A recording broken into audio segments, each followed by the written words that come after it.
Butterscotch Bliss, a Candy Beach romance novel, written by Cecelia Dowdy.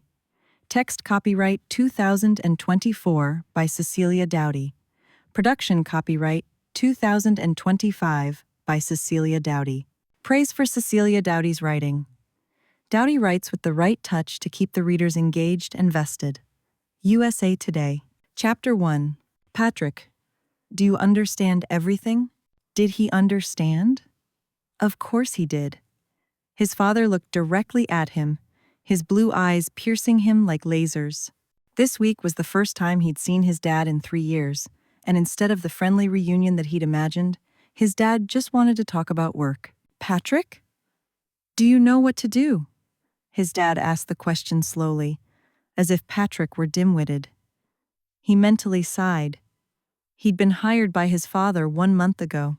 At the time, he'd still been living in Ireland, while his father continued to live in the States. He'd worked remotely for the first few weeks. Patrick had just returned to the Outer Banks 2 days ago, right after Thanksgiving, and he was already so tired of his father's, Roger Smith's, work ethic. Murmurings from staff members grumbling that Roger ran a tight ship and that work always came first. Well, maybe once he worked his way up to vice president of finance for the Smith Shortbread Company, his father would see him for who he truly was, his only son. The pie chart on the computer screen glared like a neon sign. Going over the numbers, making comparisons, was time-consuming, especially when he was performing the task with his dad. His dad's shortbread business had been thriving. The uptick in sales had made it possible for him to recently open up another factory on the outskirts of the Outer Banks. The business office was about a half hour from the cookie factory, right in the downtown area. In spite of their rocky relationship, he felt a bit of pride whenever he spotted the Smith shortbread lining the grocery store shelves. Patrick? Oh, right. He needed to respond to his father's question. Yes, I understand. He'd need to work late for the next few days in order to be ready for the big meeting. He hoped that he'd have the mental and physical energy to do all that his dad had commanded. He glanced at his dad as he poured water into a glass. It seemed weird, having a meeting like this with just the two of them while sitting at the conference table. He'd wanted to meet with his dad in his office, but his father never held meetings in his office, even if the meeting was one-on-one. For the life of him, he didn't understand such a rule, so he'd kept his thoughts to himself. Still a newbie, he figured he had to do what it took to move up the corporate ladder. A long time ago, he recalled that his dad would sometimes forget small details. Well, he'd need to remind him about the impending weather. What about the snowstorm? His dad glanced up from his laptop, already focusing on another task. The couple of meetings he'd had with his father had never adjourned. His dad would simply focus on a new task, giving the impression that he was finished with the discussion. What about it? Patrick stood up and strolled to the large window in the conference room. Snow tumbled from the sky like fairy dust as people rushed down the sidewalk. The day had turned suddenly dark. Festive, colorful Christmas lights winked from the store windows. If it snows as much as predicted, we might have people unable to come to the office. How will you hold tomorrow's meeting? It might not snow that much. If it does, we'll do it via Zoom or phone if we have to. No way am I canceling this meeting because of some snow. You just be sure you have your profitability review done for the meeting. The profitability review was a deep dive into their current products, which would prove their strong financial position, ensuring that the Smith Shortbread Company was ready for expansion. His father wanted to branch out and create a savory shortbread product. Such a product would be used as a pairing with sharp cheeses and cured meats. One of the marketing staff members envisioned the packaging for the new products would display a huge charcuterie board. He continued staring out the window. Okay, looked like he needed to be more direct. He gestured toward the large picture windows. It just started snowing. His father jerked his head toward the window, his eyes widening. Still might not snow as much as they said. His dad then closed his laptop. Don't worry about the snow. Just be sure your work gets done. Be careful driving home. He then exited the room without saying goodbye. Patrick shook his head. He honestly didn't understand why his dad's personality was the opposite of what he remembered when he was a boy. The camping and fishing trips he used to take with his dad while they lived in Ireland played in his mind constantly. The urge to grab those memories and push them forward to now was what he wanted to do. It appeared his father didn't see it that way. The last time he'd seen his father happy was when they'd gone on a father-son fishing trip. His dad was American, and he'd told Patrick that he'd need to return to the States for a little while. The news had changed Patrick's life. At the time, he'd been an only child and had enjoyed spending time with his dad. He'd only been 8 years old, and once his dad left, he'd not been the same. He'd visited the States and had seen his father each summer for a few weeks. However, the joy that they'd shared had quickly evaporated, like steam rising from a hot cup of coffee. Each summer, his dad had dated a new woman. Usually the lady had one or more children. He'd spent his summer vacations babysitting someone else's kids while his dad became enamored with his new girlfriend. He honestly didn't understand why it took his father so long to settle down. His dad had been married for 3 years now, but Patrick just couldn't seem to get close to his dad's new family. He'd only met his step-siblings once and hadn't felt the need to bond with them after that. He gulped and fisted his hands. Anger again surged within him. He'd tried to reconnect with his dad over the years, but the distance between them remained. He inwardly groaned. Well, no sense in dwelling on that. Maybe, in due time, once he'd been promoted a few times, his father would be willing to start having a real relationship with him again. Oh Lord, I hope I didn't make a mistake in returning to the Outer Banks. Not only did he want to solidify his relationship with his father, he also wanted to apologize to Raquel Reese, his ex-girlfriend. He cringed, remembering their awful breakup over the phone. It had been 3 years since that painful day. He slammed his laptop shut and shoved it into his backpack. Since he'd just recently returned to town, Raquel probably didn't know that he was back. He needed to give her a heads up that he'd returned before she found out via their mutual friends. He figured if she found out about his recent arrival from somebody else, she might get upset, wondering why he'd not reached out to her to tell her he was back. He closed his eyes. Lord, please allow Raquel to be open to listening to me. I need to tell her what really happened. If it's your will, please help Raquel to forgive me. Amen. He put on his coat and grabbed his backpack. He needed to make a quick trip to Butterscotch Bliss coffee shop to talk to Raquel. Raquel flipped the sign on the door of her coffee shop, Butterscotch Bliss, from open to closed. Snowflakes tumbled from the dark sky as cars slowly passed by on the icy street. This was predicted to be one of the worst snowstorms in decades. She shivered. She doubted she'd be able to get an Uber in this nasty weather. She'd have to walk home. She had on her snow boots and her thick, dark orange coat. Her house was only 2 miles away. The short distance provided a convenient reason for her to walk to work. Loud music, followed by strong stomping, spilled from the upstairs apartment of her shop, sounded like her assistant Brooke was exercising to a jazz exercise video. When Raquel had purchased her house, she'd allowed her assistant to move into the upstairs apartment. She glanced around her empty seating area. She carefully eyed each table. Her gaze swept over the pristine floor. Good. They'd not forgotten anything. No trash or empty coffee cups lying around. Normally, she'd box up the leftover Butterscotch Bliss buns to take to the local soup kitchen, but not today. They'd sold out. She needed to make a double batch next time.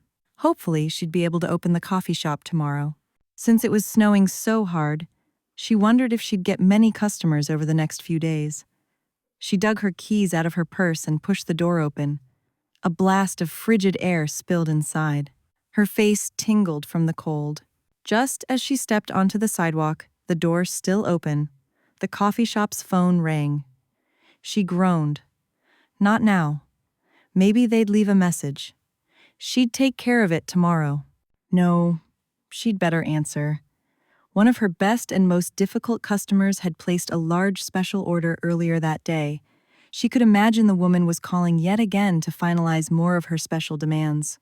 Fast as she could, she rushed to the phone and answered it. Butterscotch Bliss Coffee Shop. Silence. Hello? Perhaps the person who called hadn't heard her. She glanced at the caller ID. The long-distance number was unfamiliar. "May I help you?" She tried to recall if there were any other special orders that had been placed. It was possible that a customer was calling to cancel an order because of the snowstorm. "Raquel? Raquel Reese?" "Yes, this is Raquel. How can I help you?" She didn't recognize the slightly husky female voice. "You don't know me. My name is Amma." A loud noise, perhaps a cry, echoed through the phone. She frowned as her heart skipped.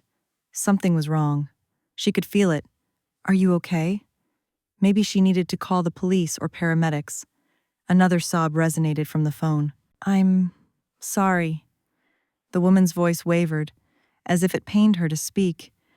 "There's no easy way for me to tell you this." "Who is this? Did you need some help?" Raquel gripped the phone. Dread filled her soul like an erupting volcano. Why would a stranger call her and start crying on the phone? It didn't make any sense. "I'm Amma, your father's wife." She jerked back and frowned. This was obviously a mistake. This woman was distressed and had reached out to the wrong person. She took a deep breath. All she needed to do was to explain to the caller that she had used the wrong number. Reese was a common last name. The woman was obviously trying to connect with somebody else. "I'm sorry, Amma. I'm afraid you've reached the wrong person." "This is Raquel Reese, correct?" The woman's voice went up a few decibels as if she were getting ready to have an argument.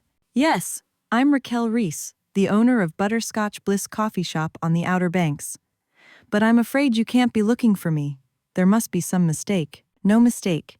Your father is Gregory Dennis Montague." Her head buzzed as she took a deep breath. Maybe this was a prank. All she needed to do was hang up, but she couldn't. Her legs felt shaky, like jelly. She slowly walked to the nearest table and plopped onto the seat. "I don't have time for jokes." Her voice sounded funny. She almost felt as if she were a voyeur, staring at herself in the coffee shop like a dream. Hey, that's probably the case. She had to be dreaming. Her mama once told her that if she ever wanted to figure out if she were dreaming, to pinch herself. If you pinch yourself and you can't feel it, then you know you must be dreaming. Her head felt so light that she didn't even have the energy to pinch herself. She needed to get this woman off of her phone. "Hey, wait a minute." She knew what happened. Perhaps this woman had been scammed. Maybe somebody had stolen her dad's identity. Was it possible to steal the identity of a dead person? "Gregory Dennis Montague is your father, right?" "I'm his wife, Amma." The lady repeated the words slowly. "But my dad's dead. He died when I was a baby." She needed to make this person understand that there was some kind of mix-up. "No, he's alive." The woman sniffed. "You've got a birthmark on your lower back shaped like a butterfly. That's what your dad told me." She squeezed the phone and closed her eyes. Absolutely nobody knew about that birthmark except her mom, close friends, medical doctors, and Patrick, the only man with whom she'd ever been intimate. Oh, how she hated the cherry-colored, slightly raised birthmark. Whenever she went to the beach, she made sure the mark was covered with her bathing suit. The caller cleared her throat. A noise, like a sharp cry, cracked through the phone like thunder. "Lord, if I ever needed your help, it's now. Please help me to understand what's going on. This has to be some sort of prank. I'm sorry. This is a lot to tell you right now. We don't have much time. Your father is sick. Cancer. They don't expect him to live through the night. He wants you to come and see him before he dies." "What?" Her hands shook so hard that the phone slipped and dropped on the floor. She quickly picked it back up. Her heart pounded like a sledgehammer. "That can't be." "Honey, I'm sorry. It's true." Tears slivered down her face. She tasted mucus on her upper lip. She grabbed a napkin from the dispenser on the table and wiped her face. She balled the napkin in her hand, holding onto it in a vice-like grip. She could barely listen. As Amma continued speaking, Raquel's breath caught. Blackness swirled around her like a swarm of angry birds. For the first time in her life, she thought she would faint. Chapter 2. Patrick rushed down the snowy street. Raquel's shop was only a few blocks away from his dad's office. Hopefully, he could catch her before she left. As he rounded the corner, his heart lifted when he spotted the light spilling out of Butterscotch Bliss. Good. Somebody was still there. He slipped on an icy patch. Ugh. His loud cry ripped through the snowy street as he slammed into Raquel's glass door. Ugh. He rubbed his head and stood up. He swiped the snow away from the glass as he spotted Raquel. She slumped on the table. Lord, have mercy. He pushed the door open. Thankfully, it wasn't locked. Hello? Anybody there? A voice echoed from the receiver from the cordless phone. Looked like Raquel had dropped it. Ignoring the phone, he pulled Raquel into his arms. He touched her chest. Her heart pounded as she slowly opened her eyes. Patrick? Her voice sounded slurred. Honey, what's wrong? We need to get you to the hospital. Hello? Hello? That blasted voice again echoed from the phone. Raquel cried. Baby, what's wrong?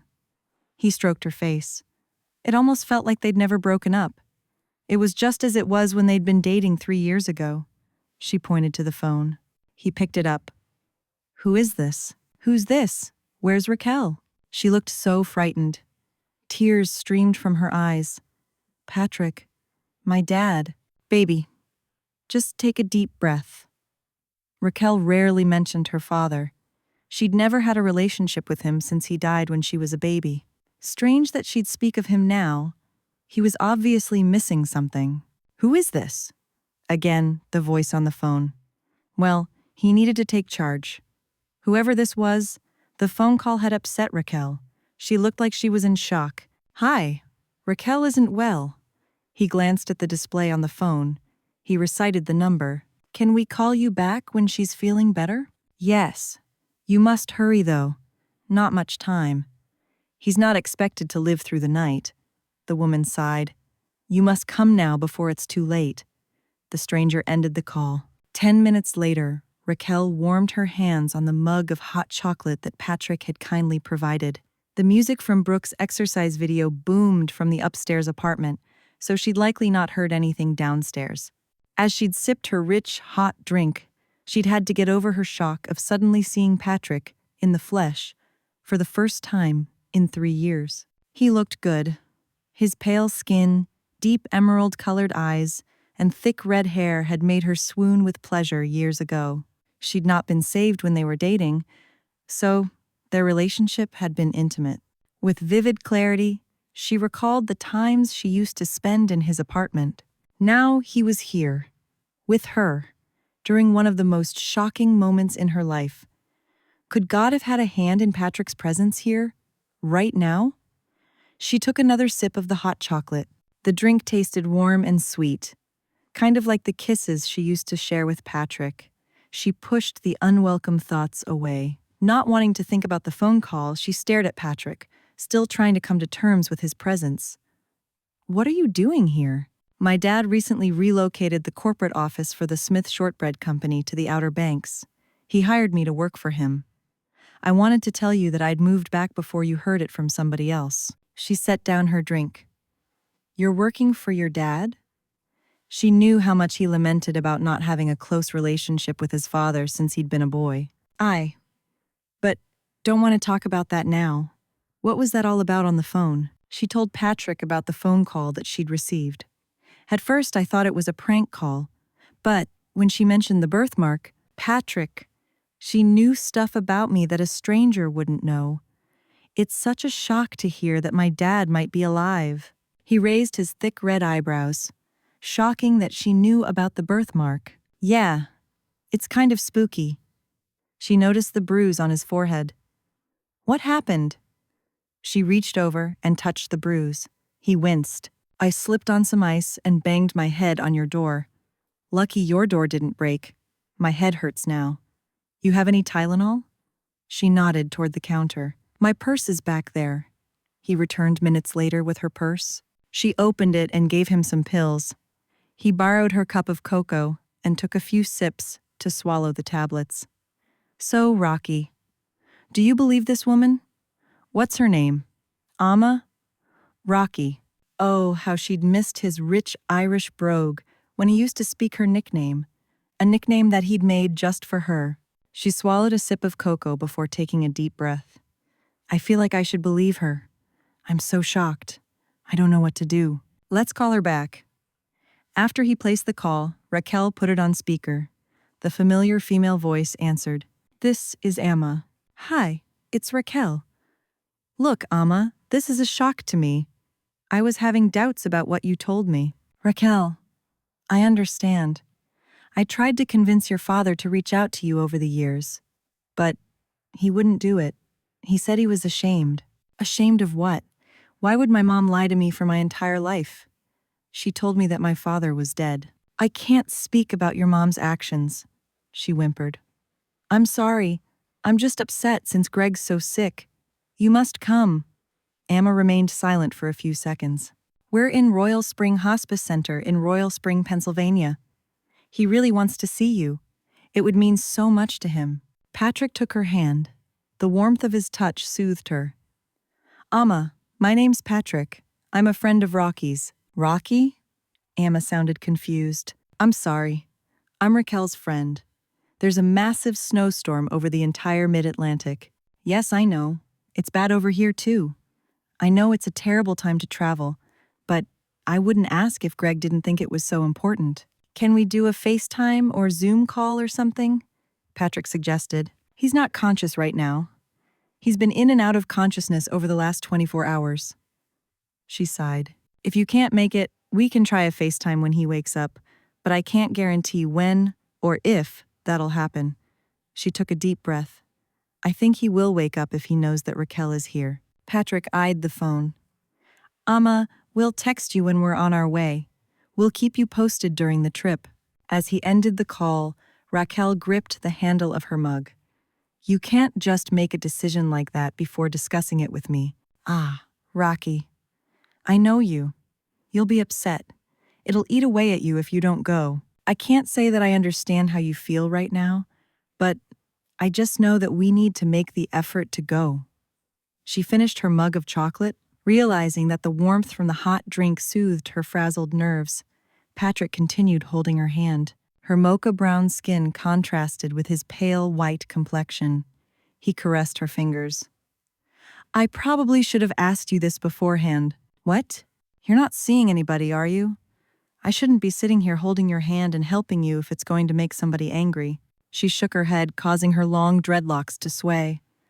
No, I'm not seeing anybody. It was a bit troubling that Patrick swooped in here when she felt so vulnerable. It felt too good and too easy to just slide back into their old routine, a routine that had abruptly ended 3 years ago. Are you seeing someone? Heaven help her if he were dating someone. She'd have pulled her hand away quickly and berated him for being so forward. Nah. He continued to hold her hand, caressing her skin. Is it still the same as before? His sexy voice interrupted her thoughts. What do you mean? Driving. You don't drive. I assume that you still haven't learned? I still don't drive. I only live a couple of miles away.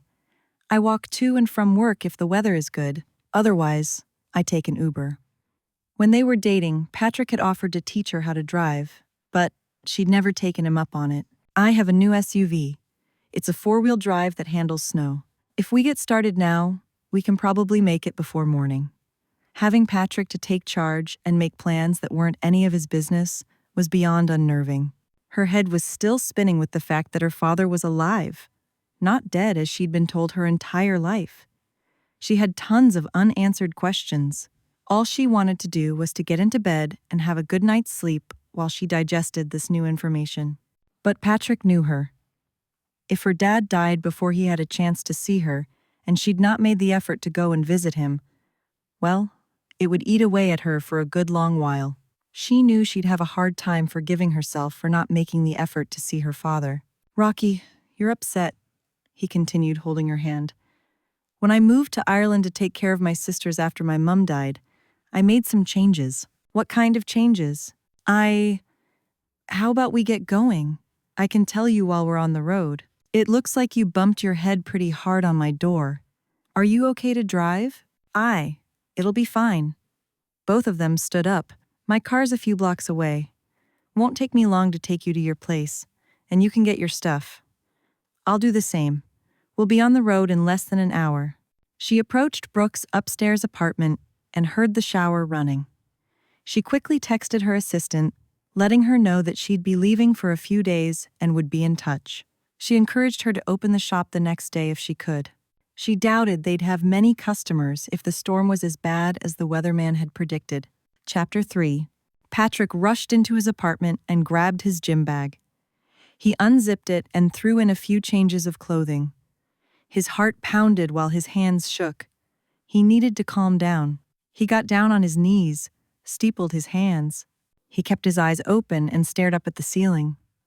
For some reason, when he prayed alone, he'd always preferred not to close his eyes. He knew that God could see him and hear him no matter how he chose to pray. But when he looked up, his face toward the sky, he just felt closer to God, as if the Lord could see the distress and torment in his expression. Lord, I really need your help. I want to help Raquel, but I don't want to let my dad down. He wants me to prepare my profitability review for tomorrow's meeting. I can't do that if I'm going to be driving all night. He closed his eyes for a few moments and recalled how happy his dad used to be, the closeness that they used to share. He sensed that the dad of his childhood would have understood why he needed to help Raquel. However, the dad of today would be upset if he wasn't ready for the presentation. The urge to reconnect with his dad rushed through him, almost like a raging inferno. He wanted his dad to like him and accept him so that they could reconnect and be close again, as close as when he was a child. Tell him the truth. The words seemed to wash over him, calm and clear, like the cool water that rushed over the smooth, dark rocks at the river near his home in Ireland. His dad needed to know the truth, so he had to tell him. Opening his eyes, his hands still clasped, he stared at the smooth white ceiling. Lord, please help me to say the right thing to my father. Amen. Unclasping his hands, he plopped down on the bed and pulled his phone from his pocket. He accessed his father's number from his contacts. His heartbeat sped up as the phone rang. Once, twice, 3 times. His dad's firm, strong voice boomed through the phone. When the beep sounded for him to leave a message, he waited a few seconds. It's Patrick. I have a friend who needs to travel tonight. It's life or death. She needs to see her dad before he dies. She can't find anybody else to take her during the snowstorm, so I must help her. I will be in contact and have my laptop with me. I promise to have the materials that you need for the meeting if you agree to reschedule. I feel bad about this, but promise to make it up to you. Call me as soon as you can. He ended the message and slid the phone back into his pocket. He needed to hurry up and pack. Hopefully, he'd be able to get Raquel to her father in time. Patrick popped the last bite of the chicken salad sandwich into his mouth as he slowly drove down the snowy street. Raquel's chicken salad was so good, creamy and delicious. She'd made a huge batch of it to serve as lunch to her customers the following day. She'd taken half of it with them, along with a loaf of bread and chips, to eat while they were on the road. He quickly eyed Raquel. Her seat was reclined all the way back and her eyes were closed. Shocking. He couldn't begin to imagine what she was going through right now or how she was feeling. Again, he thought about his dad and sighed. He supposed he needed to leave his negative feelings with the Lord and again ask him to help. He wasn't sure if that was going to happen between him and his dad. His father had not called him back. With the snowstorm, he was almost sure the office would be closed tomorrow. Maybe he should call him back. Well, maybe not. He'd wait until the morning before reaching out to his father again. Hopefully, he wouldn't be too upset. He glanced at Rocky. At least he had a father. But what was Rocky feeling right now? Why would her mom lie to her for her entire life, leading her to believe her father was dead? He inwardly groaned. Lord, please don't let this be a wild goose chase. He prayed that what Amma spoke was true. His gut told him that it probably was. Poor Rocky couldn't even confront her mother with this new information since her mom had passed away a year ago. Lord, I'm still in love with Rocky, and the ringing from his phone filled the car with an unwelcome noise, interrupting his prayer. Raquel struggled to open her eyes. Patrick's SUV crept on the snowy road. He took the call. Actually, it wasn't a regular call. It was a FaceTime call. Two identical female pale faces with bright red hair smiled from the display, Patrick's half-sisters. Both of the girls were beautiful. She'd never met them in person, but had spoken to them via phone when she'd dated Patrick. "Hey, Patrick," one of the girls chimed in. "We heard about the storm. You going to be okay?" Yes, it's been snowing. I'm driving now." "In this weather?" The other twin frowned. "Are you sure that's wise?" He tilted the phone toward her. "Say hi to Rocky. You remember her, right, girls?" "Oh my goodness, you two are back together?" One of the twins asked the question. Raquel's eyes widened. What had Patrick told them? Hopefully, he didn't give his sisters the wrong idea. She needed to make sure they understood that her and Patrick were not a couple. "Hi, girls. Nice to talk to you again." "No, your brother and I are not together. It's a long story. He's helping me out with something. It would take me too long to explain."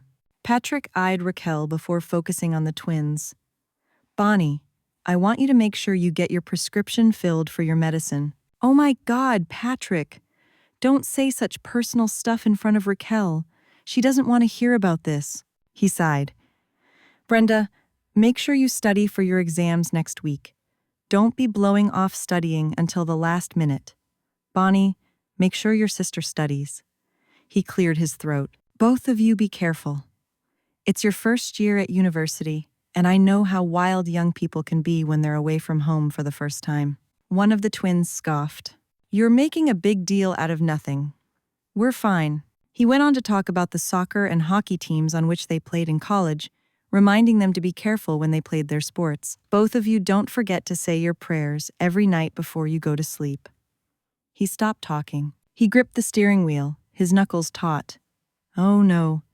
Looked like he was upset about something. "Take care. Bye." His voice softened as he ended the call. "You worry about your sisters, don't you?" Her heart thundered with pride as he continued gripping the steering wheel as they slowly ambled down the snowy street. "I. All the time. With my mom dying and all. Hard on the girls." What a huge commitment. He wasn't a big brother to Bonnie and Brenda. He was a father.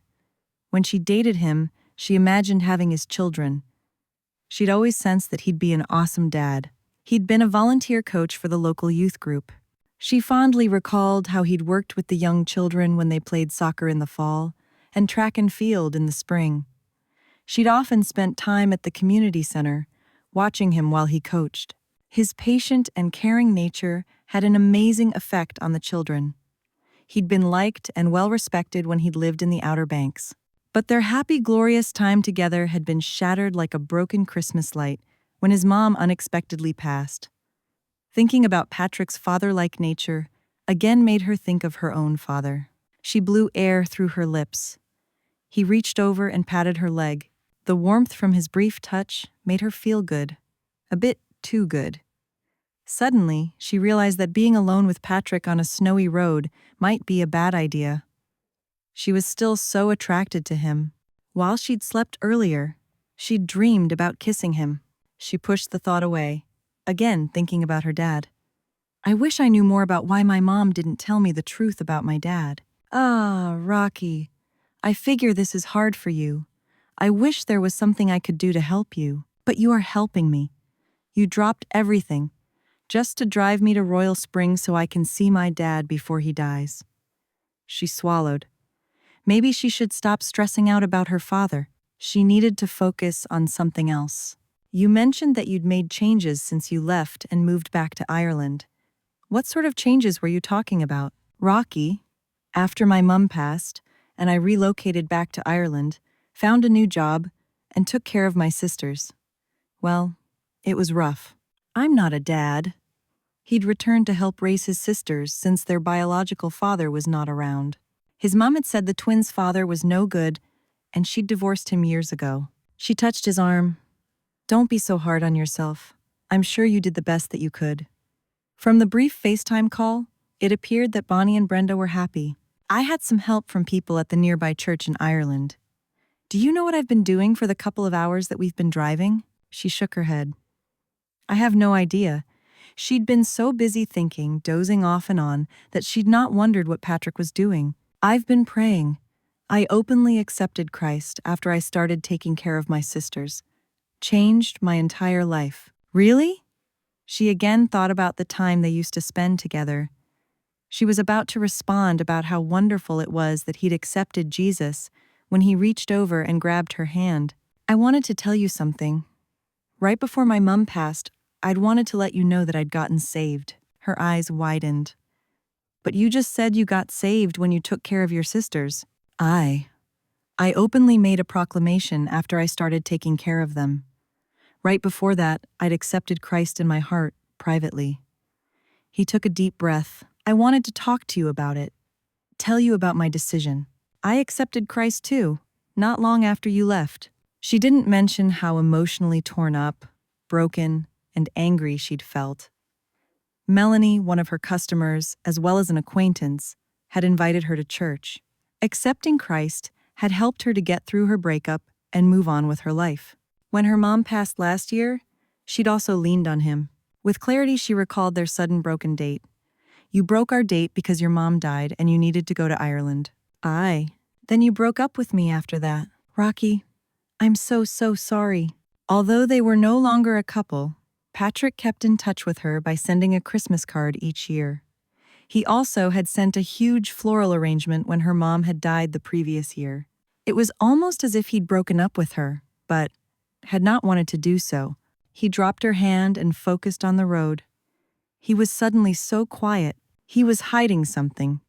She remembered how he'd get quiet when something was on his mind. At times, she felt he wanted to talk to her about something, but wasn't sure how to tell her. When he'd get quiet like that, she'd gently ask if everything was okay. He would usually confide in her. It just took him a while to open up. Well, she wasn't going to push him. She was sure that he would tell her when he was ready. The flashing lights of a police car caught her attention. Patrick expertly pulled over onto the side of the road. He lowered his window as the uniformed officer approached. You have to get off of the road. The snowstorm is hampering traffic, and only emergency vehicles are allowed out right now. Patrick nodded. Sure thing, officer.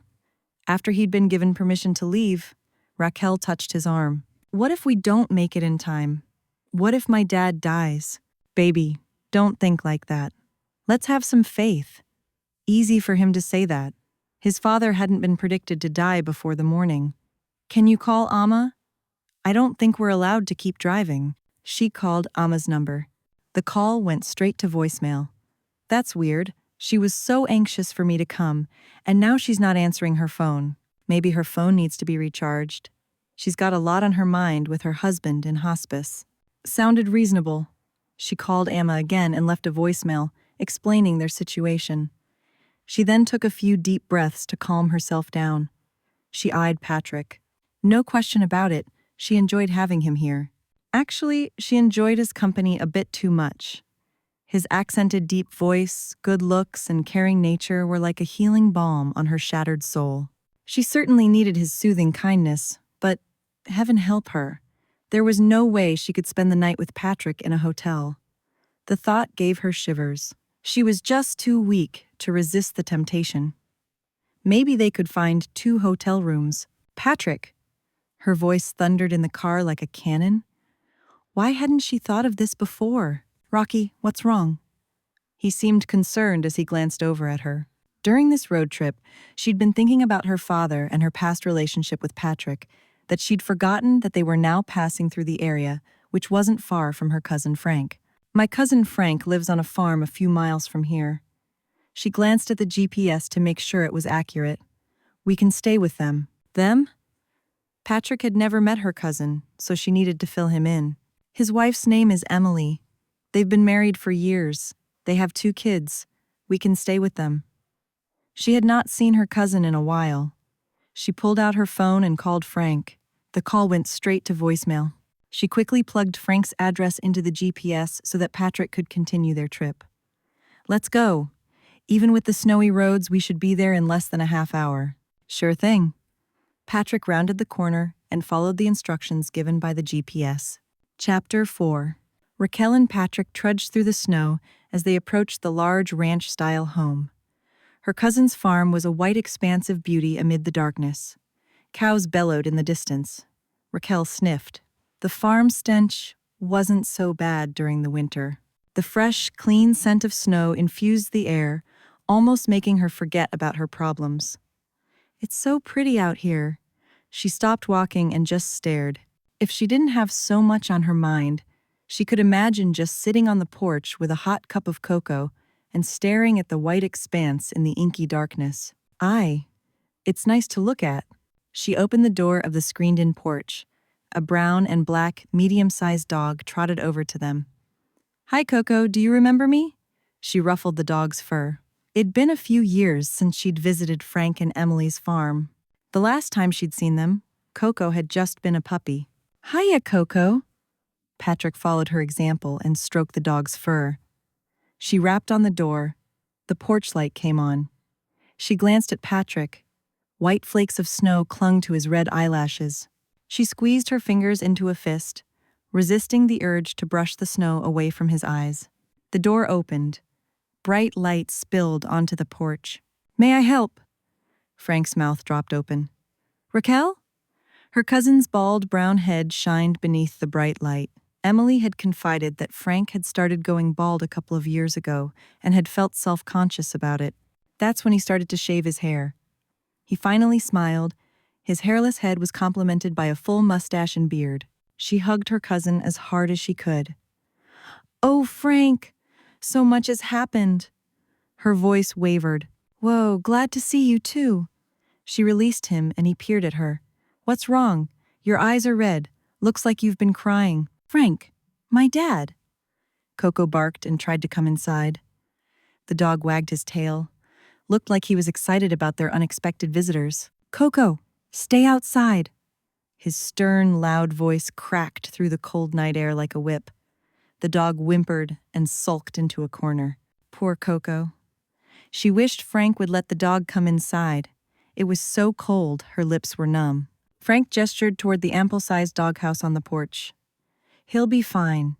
His kennel is insulated and has a heated bed. If it gets too cold, we'll bring him in." "Frank, who is it?"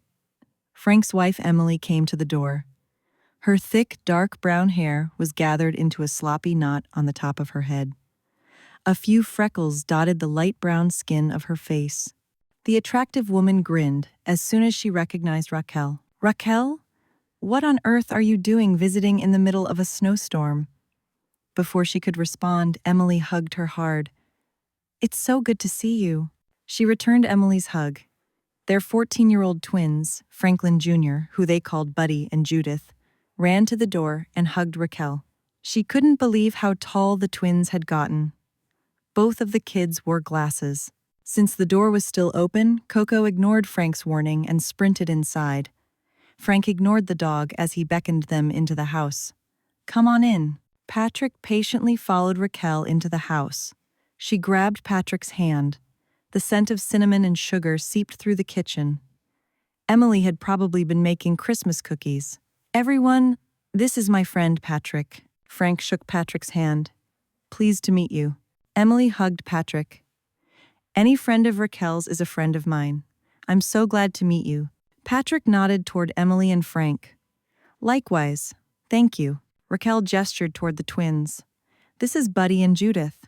Judith's eyes sparkled as she focused on Patrick and Raquel. "Aunt Raquel, we don't have school tomorrow because of the storm." Even though Raquel was their dad's cousin, not their aunt, they still insisted on calling her Aunt Raquel as a form of respect. Buddy nodded. "And you know what that means. No school means more time to play." Video games. Both of the kids yelled the words simultaneously as they gave each other a high five. The twins shared a strong resemblance to Emily, but she could see some resemblance to Frank as well, especially the way Buddy tilted his head and bit his lower lip. Frank always did this when he was excited or trying to figure something out. Coco barked and wagged his tail, obviously excited about their impromptu guests. Patrick eyed Emily as she cleaned up the kitchen after their impromptu meal. She'd serve them big bowls of leftover beef stew, which she'd heated in the microwave. The cinnamon cookies they'd had for dessert had been amazing. Unable to resist, he snatched another cookie from the cookie jar and took a large bite. The strong taste of spicy cinnamon, sweet sugar, and melt-in-your-mouth crunch exploded on his tongue. He moaned and took another bite. "These are the best cookies I've had in years." Emily chuckled as she rinsed off another dish. He'd offered to help her with the dishes, but she'd not accepted. "Judith made those. She's really interested in baking. She told me she wants to own her own bakery someday." Well, she's off to a good start. He finished his cookie and took a sip of decaffeinated coffee. Raquel and Frank's voices drifted from Frank's office into the kitchen. He'd wanted to go in there with her while she explained to Frank what had happened the last few hours. But she'd told him that she wanted to speak to Frank alone. He figured since Raquel wanted to find out if Frank, or perhaps other family members, knew that her father was alive, they might reveal why they'd not shared this information with her. Maybe she felt this was a family matter. If she found out any information, Patrick was sure she'd share it with him later. Emily was not a part of the conversation either. He figured Frank would tell Emily about his conversation with Raquel later. Far as he knew, married couples usually shared important information with each other. There, all done. Emily washed the last dish and placed it into the rack. She joined Patrick at the table with a cup of coffee. The twins yelled from the family room, obviously excited about their video game. They spend a lot of time playing video games? He knew that some kids played so much that they didn't participate in other activities and ended up gaining weight and having health problems. She emphatically shook her head. "We have to limit their time in front of the TV. The only reason they're playing right now and are not in bed is because there's no school tomorrow. Both of them are involved in sports and they help out on the farm during the summer." He nodded. That was good to know. The twins again shrieked with excitement. Unable to resist, he glanced into the living room. "Mind if I go and join them?" "You play video games?" She grinned as she asked the question. "Sometimes. While I dated Raquel a few years ago, I used to volunteer at a community center with the youth. I learned to play a few games." He entered the living room. Both kids were so enthralled at the game that they seemed barely conscious that he was there. Whoop! Their game ended. "Mind if I play?" At first, both glanced at each other. Uh-oh. Looked like neither one of them wanted to give up their game controller. "I'll only do a short game. I'm lousy at it." Judith slowly gave him her controller. After they'd chosen a game, he cleared his throat. How do you play this game?" The twins looked mortified and he laughed. "Don't worry. I can play." Soon his character scaled walls while dodging flying objects. Buddy shrieked. "I'm gonna crush you, man." "No way." He played with the twins for a solid hour. He played so hard that his fingers started to get sore. One more game. He didn't think he could handle any more excitement. The adrenaline rushed through his veins like liquid candy. He'd forgotten just how much fun he used to have hanging out with young people. Sure, he'd had fun with his sisters, but he'd been a parent to them as well. Plus, his sisters had not enjoyed video games at all. Patrick's character scaled the last wall. He dropped the controller and stood up and whooped. "I won." The threesome shared high fives before the lights went out and the house became completely dark. Frank, Raquel, and Emily entered the living room. The flashlight on Frank's phone splashed against the dark walls. "I'm going to go and find the candles and matches." Emily touched his shoulder. "Don't forget about the oil lamps in the basement." The twins grumbled and plopped onto the couch. Looked like it was going to be a long night. Chapter 5. "Mom, wake up. I have to talk to you." Her mom sprawled on the bed fast asleep. Her deep snores filled the room. Her mother had always been a loud sleeper. Sometimes, she could hear her snoring all the way downstairs. "Mom!" Raquel's loud voice echoed in the room. Again, she shook her mom's shoulder. Maybe if she rattled her hard enough, she'd wake up and give her some answers. Her mom finally opened her eyes. But her eyes looked strange, kind of glassy, as if she were on drugs. "Why do your eyes look like that?" Something was wrong, but she couldn't focus on that right now. She needed to determine why her mom had never told her the truth about her father. Her mother didn't say anything. She simply stared out the window. appeared as if she were in a trance. Why was she acting like this? "Mom, I have to talk to you. Why did you lie about my dad? Why didn't you tell me that he was alive?" Her mom slowly turned her head toward Raquel. Her dry, cracked lips contrasted with her smooth, brown complexion. "Don't cry, baby." Her voice was so low that Raquel struggled to listen. She raised her hand toward Raquel's face. "Don't cry. Stop it already. Answer my question." Couldn't her mom understand why she wanted to know about her father? Besides, she wasn't crying. She was just upset and wanted her mom to tell her the truth. Her mom's smooth brown hand suddenly became wrinkled. "Can't answer your question. Don't cry." The loud boom shook the house and rattled the windows. Raquel jerked awake as Coco scampered onto the couch, whimpering. She peeked out the window. Lightning slithered across the angry sky. Thunder snow. While she and Patrick had been traveling, they'd heard the weather report. The weatherman had predicted bouts of thundersnow. Surprising that such a loud noise didn't wake up the entire house. Patrick had always been a deep sleeper. No surprise that he didn't wake up. She took a deep breath while stroking Coco's brown fur. The vivid dream of her mom clouded her brain. She sniffed as wet tears streamed from her eyes. Coco snuggled closer to her face and whimpered before licking her tears away. She hugged the dog. "Lord, what did my dream mean?" Still cuddling Coco, she snuggled beneath the comforter. Coco whimpered before scampering back to his place near the fire. Orange sparks from the fireplace lit the inky darkness of the room. She pulled the blanket over her head. Buddy and Judith slumbered in front of the fireplace, nestled beneath their sleeping bags. Emily and Frank were in their bedroom with a battery-operated heater. Patrick had taken the guest room. She figured he'd need as much sleep as possible before they hit the road again. He needed to sleep in a bed instead of the sofa.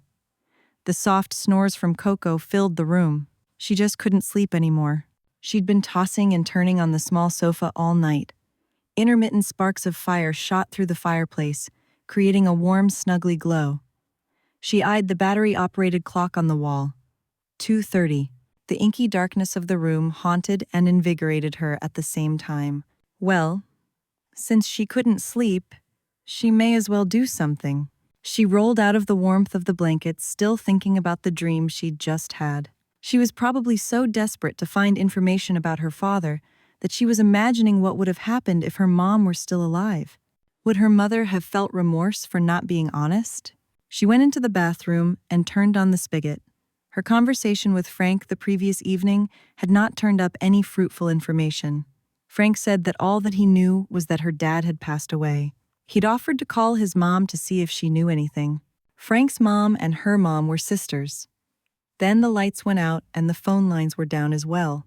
Well, she needed to be patient and hope and pray that they were able to leave soon. The frigid cold water slapped against her hands like droplets of ice. Her lips shivered with cold as she washed up best as she could. She imagined the hot water heater wasn't working since they had no electricity. Still shivering, she entered the dark kitchen. Frank had mentioned where they kept the flashlights and candles. After turning on the flashlight and lighting a few candles, she opened the refrigerator. Voila! Emily still kept her sourdough starter in the back of her refrigerator. She removed the starter and fed it with some flour, sugar, and water. She found packets of yeast in the back of the fridge. Oh no, she'd need warm water to make the yeast rise. She measured the water into a small pot and placed some oven mitts over her hands. She then held the pot over the fire for a couple of minutes to heat the water. After she'd mixed her dough using her warmed water, she placed the lump of dough into a bowl and set it near the fire so that it could rise. No longer tired, she covered herself with a blanket and sat near the fire to watch the dough rise. Angst, as thick as pea soup, enveloped her. She dealt with her feelings the best way she knew how. She prayed. She closed her eyes. Lord, please help me. I'm fearful and joyous to discover that my dad is alive and that he wants to see me. She continued talking to Jesus about her fear and joy about discovering that her dad, whom she thought was dead, was actually alive. She told him about her reawakened feelings for Patrick. Being around him made her heart skip with joy and with fear. Should she really open herself up and allow herself to be involved with him again? She opened her eyes. She'd been talking to God for over an hour.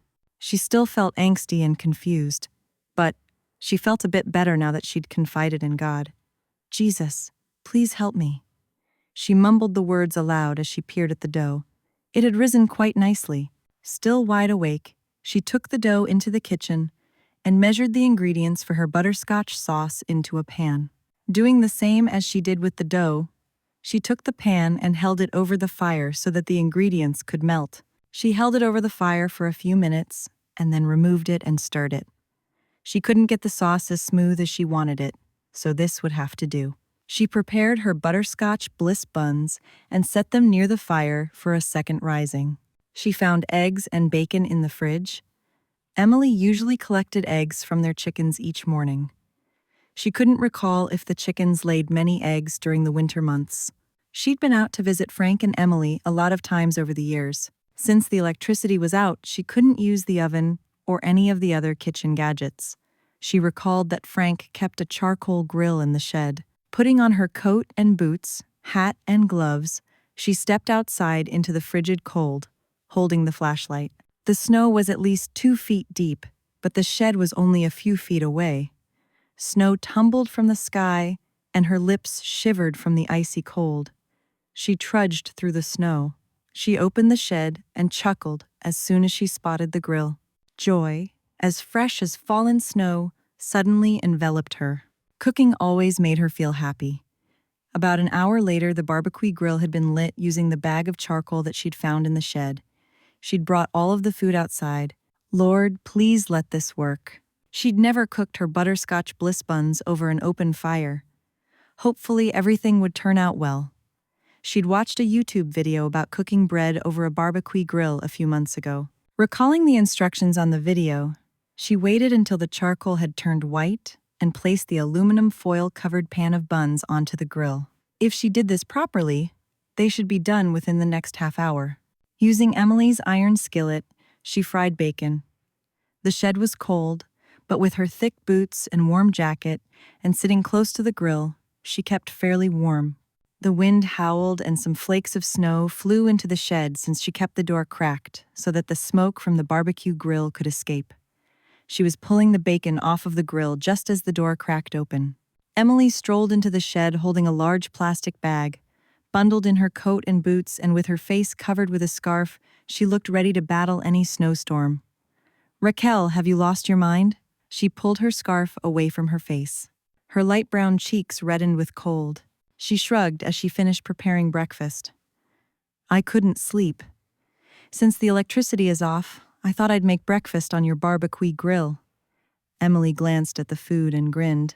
She recalled how Emily would milk the cows each morning, and when she returned to her house, she'd always worked up an appetite. "Did you milk the cows this morning?" She nodded. "I got the kids up to help me. We had to milk them by hand since the milking machine is not working since the electricity is off." Emily's stomach then rumbled loudly with hunger. Raquel laughed. It felt good, pleasant, to laugh about something after all she'd gone through the last 24 hours. "I've got Butterscotch Bliss buns, coffee, eggs, bacon." She paused. "The food will get cold if we take it inside. Why doesn't everybody come out here to eat? I can make an extra pot of coffee and put it in a thermos for us to drink later if you'd like." Emily left the plastic bag in the corner of the shed. "I'll go in and tell everybody to come out here and eat." Raquel gestured toward the plastic bag that Emily had brought in. "What's in that bag?" Emily grinned. "An early Christmas present for you. No peeking. I wanted to talk to you about it and give it to you before you leave." She hesitated. "It's a personal gift. I want to be alone when I give it to you." Raquel didn't think she could wait. Her curiosity bloomed within her like a newly sprouted flower. She eyed the sack as Emily scampered back into the house. Later, she returned with everyone. They'd brought plates, cutlery, and cups. Patrick came into the shed as everybody sat down to eat. His eyes, vivid as emeralds, looked sad. Oh no, he was worried. Probably about her. He grabbed her into a hug and kissed her cheek. "Yeah, had me worried. I woke up and didn't see you. I was about to go look for you when Emily came in and told me that you were in the shed cooking breakfast. I'm sorry. I probably should have left you a note. Don't apologize. I realize you got a lot on your mind. They sat in plastic lawn chairs and gobbled down the breakfast she'd fixed. She took a huge bite of the bun. Warm sweetness coated her mouth like a heavenly cloud. The buns tasted so good after being cooked on an open fire. The fluffy, scrambled eggs paired nicely with the buns. She bit into the bacon, relishing the crispy, salty meat. After she'd eaten her amazing meal, she sighed. She grinned when spotted that everybody's plate was empty. She glanced at the twins. Did you two get enough to eat? The twins nodded. It was delicious, Aunt Raquel. Tasted better than Mom's. Buddy's voice echoed in the small shed. Emily playfully swatted her son's shoulder. Her head suddenly felt light, as if cotton were stuffed up her brain. Raquel stood up slowly. Her head buzzed. She squeezed her eyes shut. Baby, what's wrong? Patrick's deep voice sounded far away, almost as if he were speaking to her from another room. The wind suddenly howled as snowflakes drifted into the shed. Darkness, thick as a nighttime sky, crowded her vision. She blinked before she passed out. Chapter 6. Raquel. Patrick's voice echoed in the shed as he pulled Raquel into his arms. Frank scampered over to Patrick. Frank, she's fainted. His heart thrummed so hard he felt it would pop out of his chest. Raquel had always been a worrier and hard worker. Sometimes she had a hard time knowing when to stop. In the time he'd dated her, he'd never known her to push herself so hard that she'd faint. Emily joined them. They'd sent the kids to the house to check to see if the landline was still down. Emily felt Raquel's forehead and checked that she was still breathing. The phone is still down, Dad. Judith returned to the shed to inform them. Frank clapped Patrick's shoulder. The roads are still not plowed. I'm going over to my neighbor's house. She's a nurse. Maybe she can come and check on Raquel. Patrick barely nodded. Thanks. Lord, help us. Please let Raquel be okay. Amen.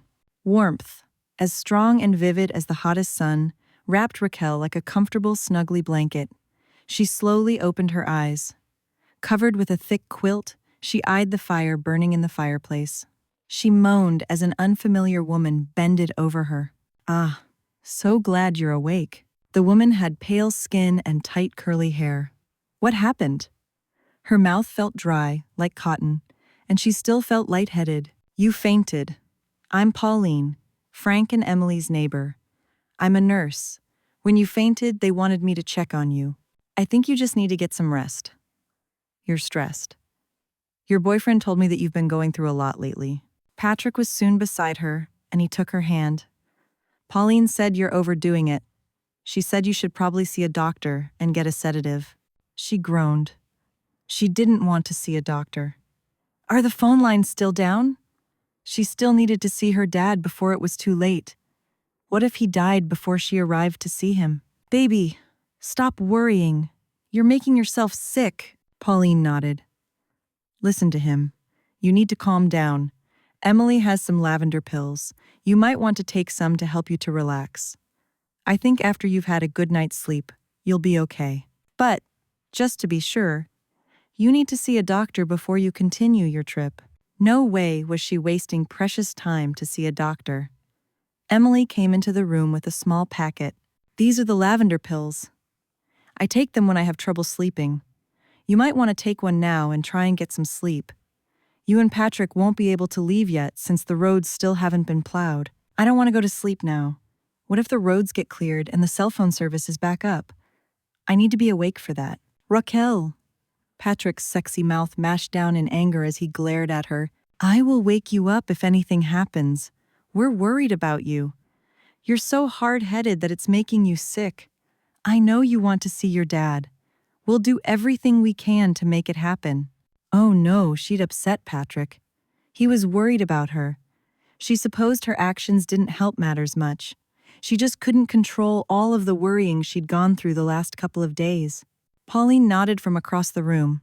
She pulled her boots onto her feet and bundled up in her thick coat. As a medical professional, I can vouch for what Patrick is saying. Remember what I said about seeing a doctor. Emily and Frank walked Pauline to the door. They spoke in hushed whispers as Raquel stared into Patrick's mesmerizing green eyes. I'm sorry, Patrick. Her voice was barely a whisper. Ah, Rocky. I know you're sorry. I just wish there was something I could say or do to make you feel better. He'd done nothing but help her since he'd found out about her dad. As he held her hand, she was again reminded about those old feelings that were being rekindled. The warmth and familiarity of being around Patrick made her feel a bit skittish, glad, and scared at the same time. Her feelings for Patrick and hearing the earth-shattering truth about her dad, both of those things thundered within her. She squeezed Patrick's hand. Oh, Rocky. His deep voice filled with distress as he handed her a tissue. That's when she realized she was crying. The salty wetness slid down her cheeks. She just needed to relax and calm down. Shameful to be bawling like a baby. She needed to be strong as they waited for this snowstorm to be over so that they could get on the road. The front door slammed shut as Pauline left. Frank went upstairs as Emily approached them. Patrick, is it okay if I speak with Raquel alone? Patrick opened his mouth, as if he were about to say something. He glanced down at Raquel. He doesn't want to leave me. The thought slammed right into her like a freight train. He was going to argue with Emily about leaving her. He was worried. Drat, she'd gone and made such a mess of things, and all he wanted to do was help her. Well, she would do what she needed to do to ensure that Patrick stopped worrying. Lord, please help me. I know that there's a reason why I'm just finding out that my dad is actually alive and that Patrick has returned. I need your guidance right now, Lord. Amen. First, she needed to make Patrick feel better. She realized she could overdo it and be stubborn at times. I'll take one of Emily's lavender pills. I'll try and rest after I've spoken to her. He squeezed her hand. Promise? She nodded. I promise. Patrick hesitated before approaching Emily. They whispered for a minute before Patrick left the room. He didn't want to leave Raquel alone right now. He started up the stairs and stopped. He took a good look at her. She looked fragile. He just wanted to hold her, kiss her, and guarantee that everything would be okay. Lord, she's the most beautiful, most precious woman in the world. Her smooth mocha-brown skin reminded him of the rich hot chocolate she served in her coffee shop. Her dreadlocked hair, full lips, high cheekbones, warm liquid heat enveloped him. He blew air through his lips as he made his way up the stairs. Lord, hopefully she can forgive me when I tell her the truth about everything. Judith and Buddy sprawled on the floor in Buddy's room. Both of the kids scowled. They looked as if the world had come to an end. Mind if I come in? Buddy shrugged. Sure. He plopped on the bed. What are you two looking so sad about? He'd think they'd be excited since school was out. Judith pursed her lips. Why do you think we're upset? We're mad because we can't play video games. Was that all? Do something else. The girl's eyes rounded as she sat up. Like what? We can't do anything without cell phone service or electricity. Well, he needed a project. Something to take his mind off Raquel. Judith and Buddy were upset. He determined that they would be in better spirits soon. Why don't you read your Bible? He was sure they had Bibles around the house somewhere. Buddy chuckled. Are you kidding? That's boring. But it wasn't boring. They should realize that. I'm sure you read your Bibles sometime. Judith joined him on the bed. Of course, when we look up scriptures in church, sometimes we read stuff in Sunday school. I have an idea. I noticed some of those video games you play feature superheroes. Buddy plopped onto the bed. Yeah, so? Well, they were 14, old enough to read things as they were in the Old Testament. You ever read about Samson in the Book of Judges? Judith perked up. Sure. We learned about him a long time ago in Sunday school. He wasn't very smart.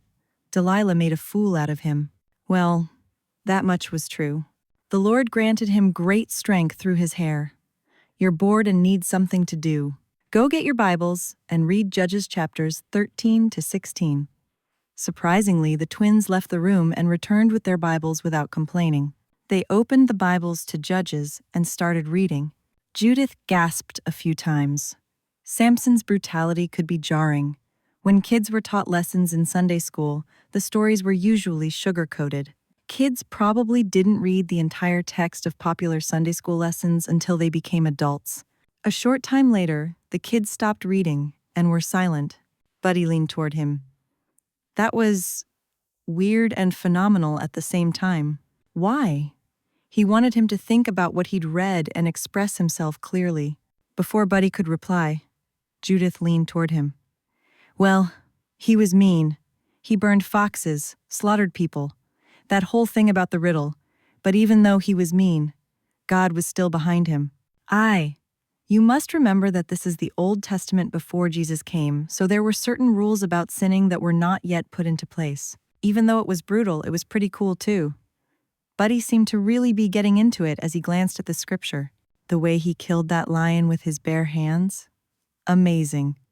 He had such great strength. It was almost like he wasn't human. He reminded me of the superheroes. That's why I wanted you two to read that. I still can't believe that Delilah tricked him. Buddy seemed confused by this. Judith sighed. Buddy, it's obvious how she was able to do that.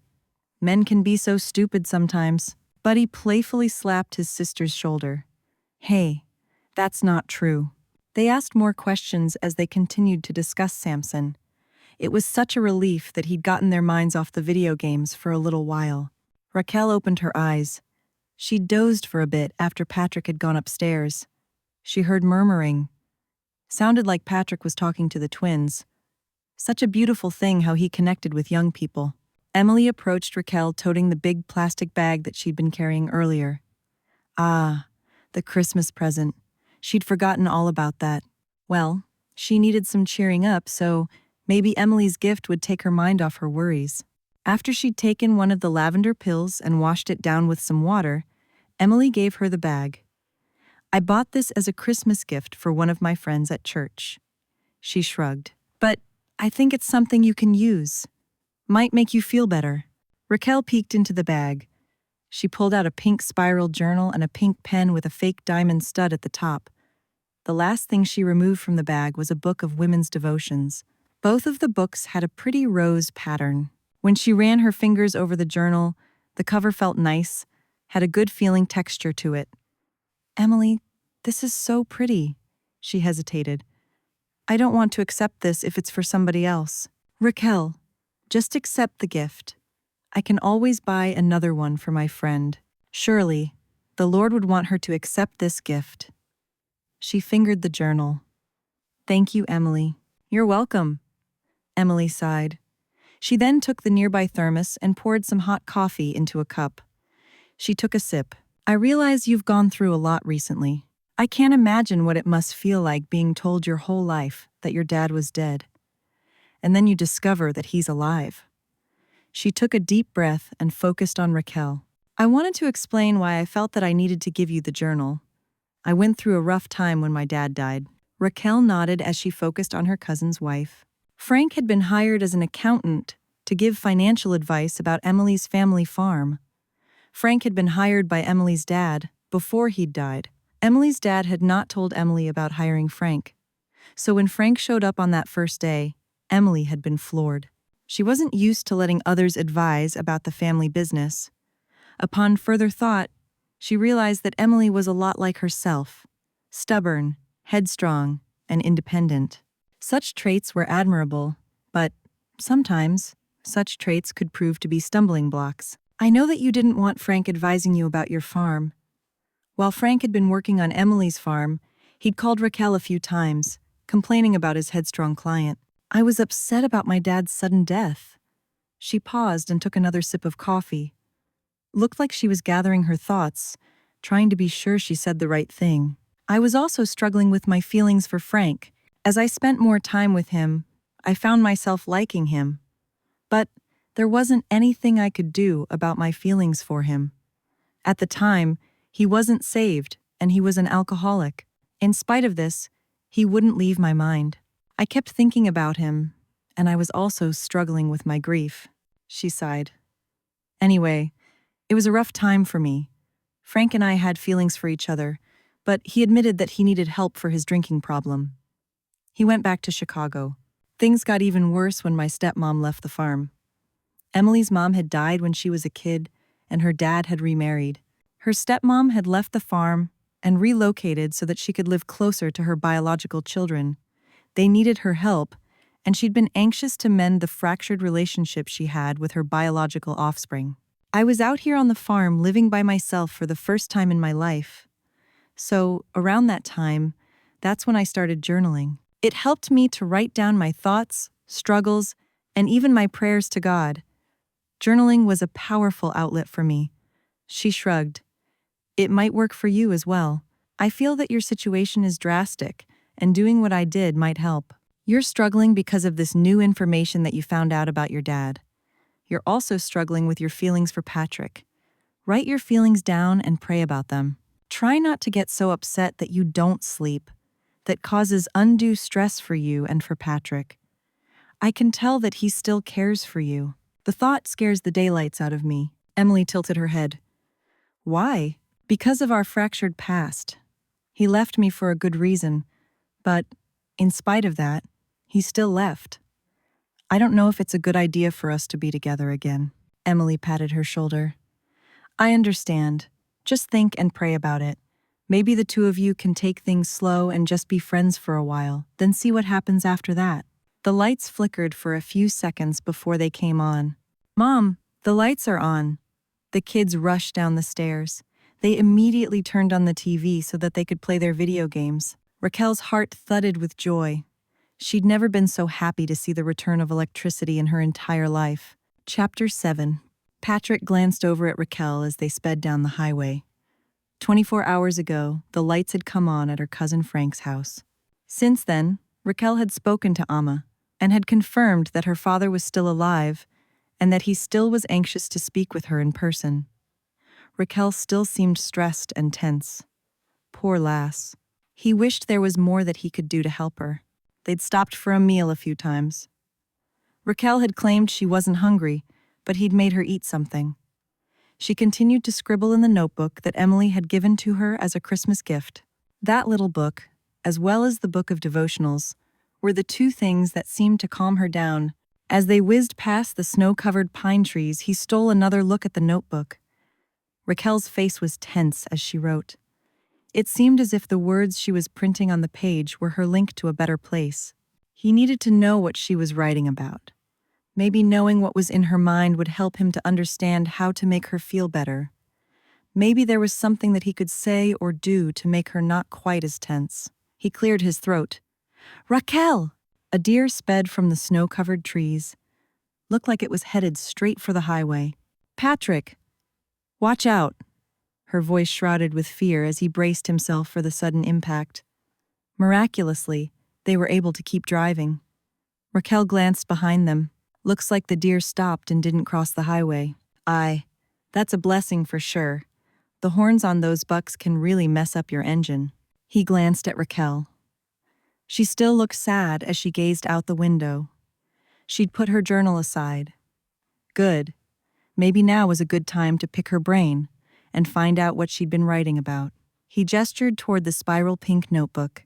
What have you been writing about? So much stuff. She sighed and balled her hand into a fist. My hand is sore from writing so much. Take a break. Talk to me. I want to know what's going on with you. I can't really tell you. So much is going on in my head right now. Well, just talk to me. Try and tell me. I don't want you to get so upset that you faint again. She didn't say anything. Hopefully, she would feel comfortable enough to confide in him. He eyed the dashboard. Their gas tank was almost empty. He suddenly felt tired. Maybe he needed to take a nap. We need to stop for gas. He took the exit off the freeway and pulled into a gas station. Lord, if it is your will, please allow Raquel to confide in me and tell me how she's feeling. Amen. Raquel glanced at Patrick. Dark circles shadowed his vivid green eyes. His mouth was mashed down. He was still upset about her fainting. Plus, he was tired. Patrick was always so strong and determined, wanting to do the right thing. Being with someone who cared so deeply for her was touching. She'd been dozing a lot since they left Frank's house. She'd also been writing in her journal how she wished she could get over her fear of driving so that she could take the wheel for a while. She took a few deep breaths. They were hours away from the Royal Spring Hospice Center. He needed to sleep for the rest of the trip. She recalled how Patrick used to worry about her. She needed to be sure that he knew that she was okay. Her mouth watered. Yeah, she was hungry. If she ate something and told Patrick about what was on her mind, then he'd probably feel better. The gas station doubled as a small convenience store. I'm going to use the bathroom. I'll be back in a few minutes. She rushed into the store. After using the ladies' room, she scanned the store and found some pre-made sandwiches in the refrigerated section. She quickly purchased 4 chicken salad sandwiches, chips, apples, and water. When she returned to the car, Patrick stoically sat at the wheel, as if eager to get on the road. He clutched a bottle of iced coffee. Good thing he'd not yet opened it. The last thing she needed was for him to stay awake now, since he was so exhausted. Yeah, she wanted to see her dad, but what if Patrick had an accident? No way could she ever forgive herself if that happened. She gently took his hand. His eyes widened when she pried his pale fingers away from the bottle. She put the bottle aside. Please stop worrying about me, Patrick. Still holding his hand, she bowed her head. Lord, thank you for this food, and thank you for allowing me to spend time with Patrick again. Please help us to rest and find comfort while we finish the last leg of our journey. Oh, and Lord, thank you so much for the gift that Emily gave to me. Journaling has helped me to feel a little bit better. She sighed and took a deep breath. Lord, please be with my dad. Help him to heal and get better.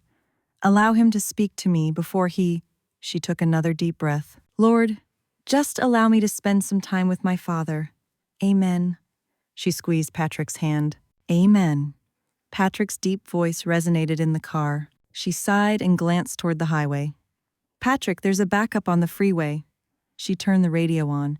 There's been a 4-car accident on the main freeway. All lanes have been shut down. Helicopters and emergency vehicles have been dispatched. The radio announcer went on to state that the backup could last for hours. She cringed. Lord, please help those people. Please let your Holy Spirit be with those people involved in the accident. Please comfort and heal them. Let them live, Lord, with no casualties. Amen. Now what could they do? She pressed her hands together. Hopefully, she'd still be able to see her father. She sighed. What's the matter, Rocky? He reached over and stroked her back. He used to do that whenever she was anxious, trying to get her to calm down. The tender gesture unlocked her mind with memories of the wonderful times that they used to spend together. Oh, how she'd missed him when he'd left to return to Ireland. He then leaned over and kissed her cheek, his jade-green eyes laced with tenderness as he looked at her. Heat swirled through her veins like liquid fire. She glanced at the snowbank in the distance. Maybe if she took a tumble in that thick, cold blanket of snow, she'd quench the liquid fire burning through her veins. His stomach rumbled, interrupting the heated moment. I think we should eat something, she chuckled. Sounds like you're hungry.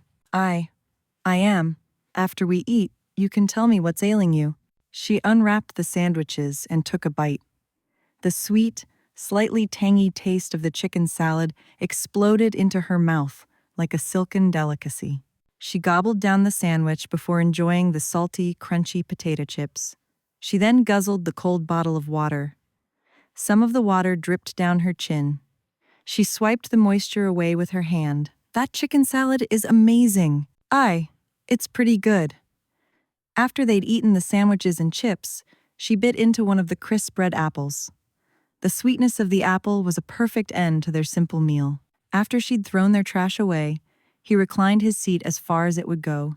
Although she was bundled up, the frigid temperatures made her fingers feel like icicles. She removed her gloves from her pocket and slid them on her hands. You're cold, Rocky. You should have said something. He started the engine and turned the heat on. The gentle purr of the engine proved soothing. Soon heat enveloped the car with warmth. Oh, that feels so good. I just didn't think it was a good idea to keep the engine running the entire time while we're stuck. He shrugged as he leaned back into his reclined seat and closed his eyes. We'll be fine. What were you worrying about earlier? My dad. I feel like such a failure. His eyes popped open. Why? He looked at her as if he thought she was being ridiculous. You looked so tired, and I thought we'd lose time because you needed to rest. I felt that I should drive. Don't worry about that. I know you feel bad about your fear of driving. You ever talk to anybody about it? Get some help? She shook her head. No.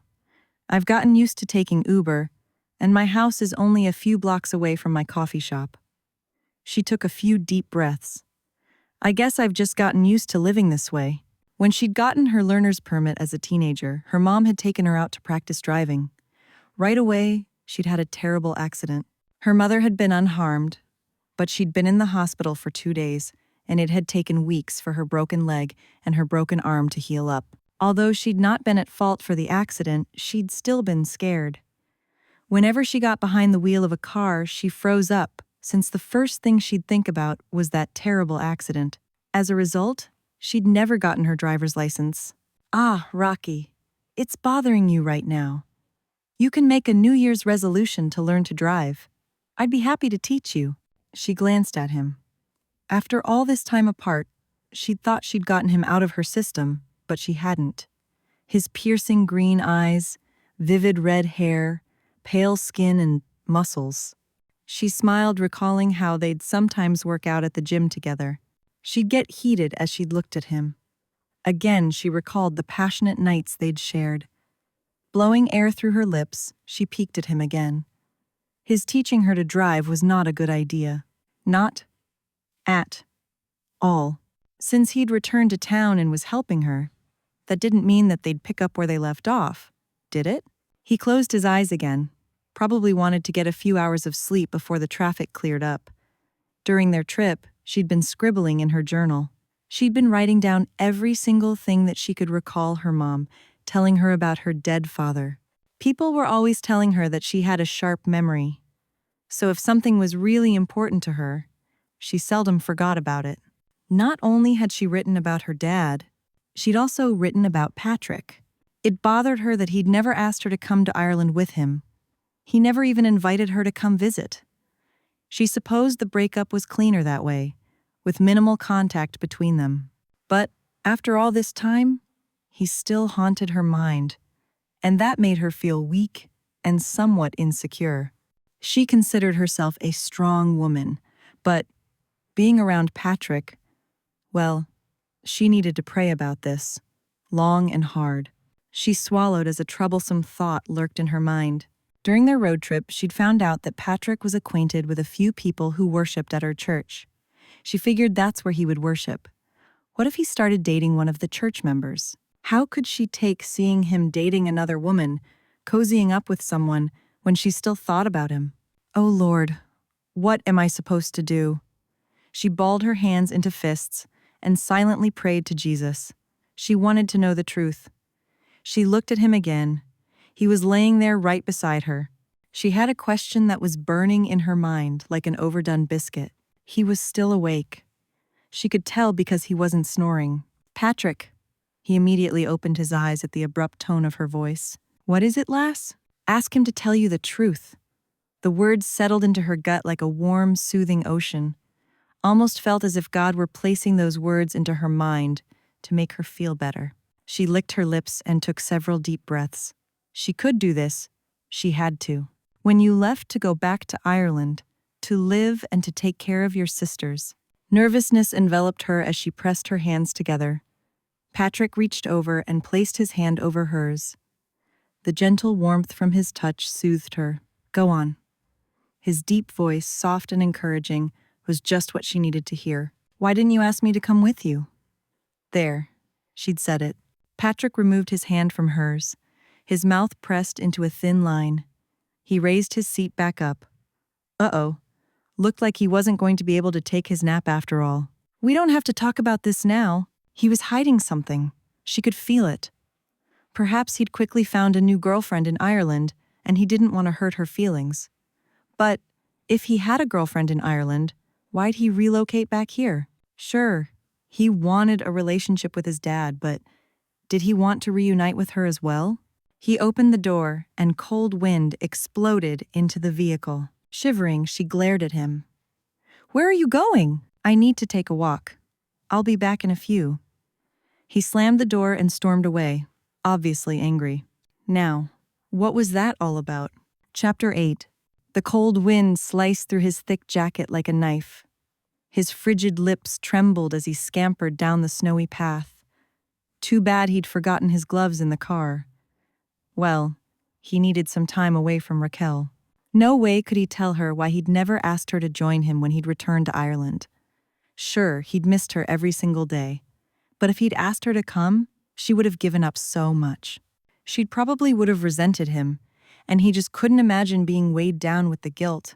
But that wasn't the only reason he'd not asked her to come with him. His mum, and why she'd died, how she'd died. Frigid cold enveloped him, reminded him of how it might feel to be trapped inside an ice cube. He glanced at the highway. Traffic was still backed up. He shoved his hands into the pockets of his coat. After he'd walked for 15 minutes, dots of wetness landed on his face. Snow. Thick, gentle flakes descended from the heavens. Hopefully, there wouldn't be any more accumulation. They certainly didn't need anything else to hold them up from seeing Rocky's dad before he died. He glanced at his SUV. Snow obscured the windshield so he couldn't see Rocky's face. Maybe the Lord was trying to tell him something. Maybe he didn't want him and Rocky to make the trip right now. Maybe being delayed would force him to be honest with her about what really happened to his mum. If he really wanted to make a fresh start with Raquel, she had to know everything. If he kept secrets from her, well, then there'd be no way that their relationship could work. With measured steps, he approached his vehicle. His hands were so stiff with cold that he could barely open the door. The door popped open.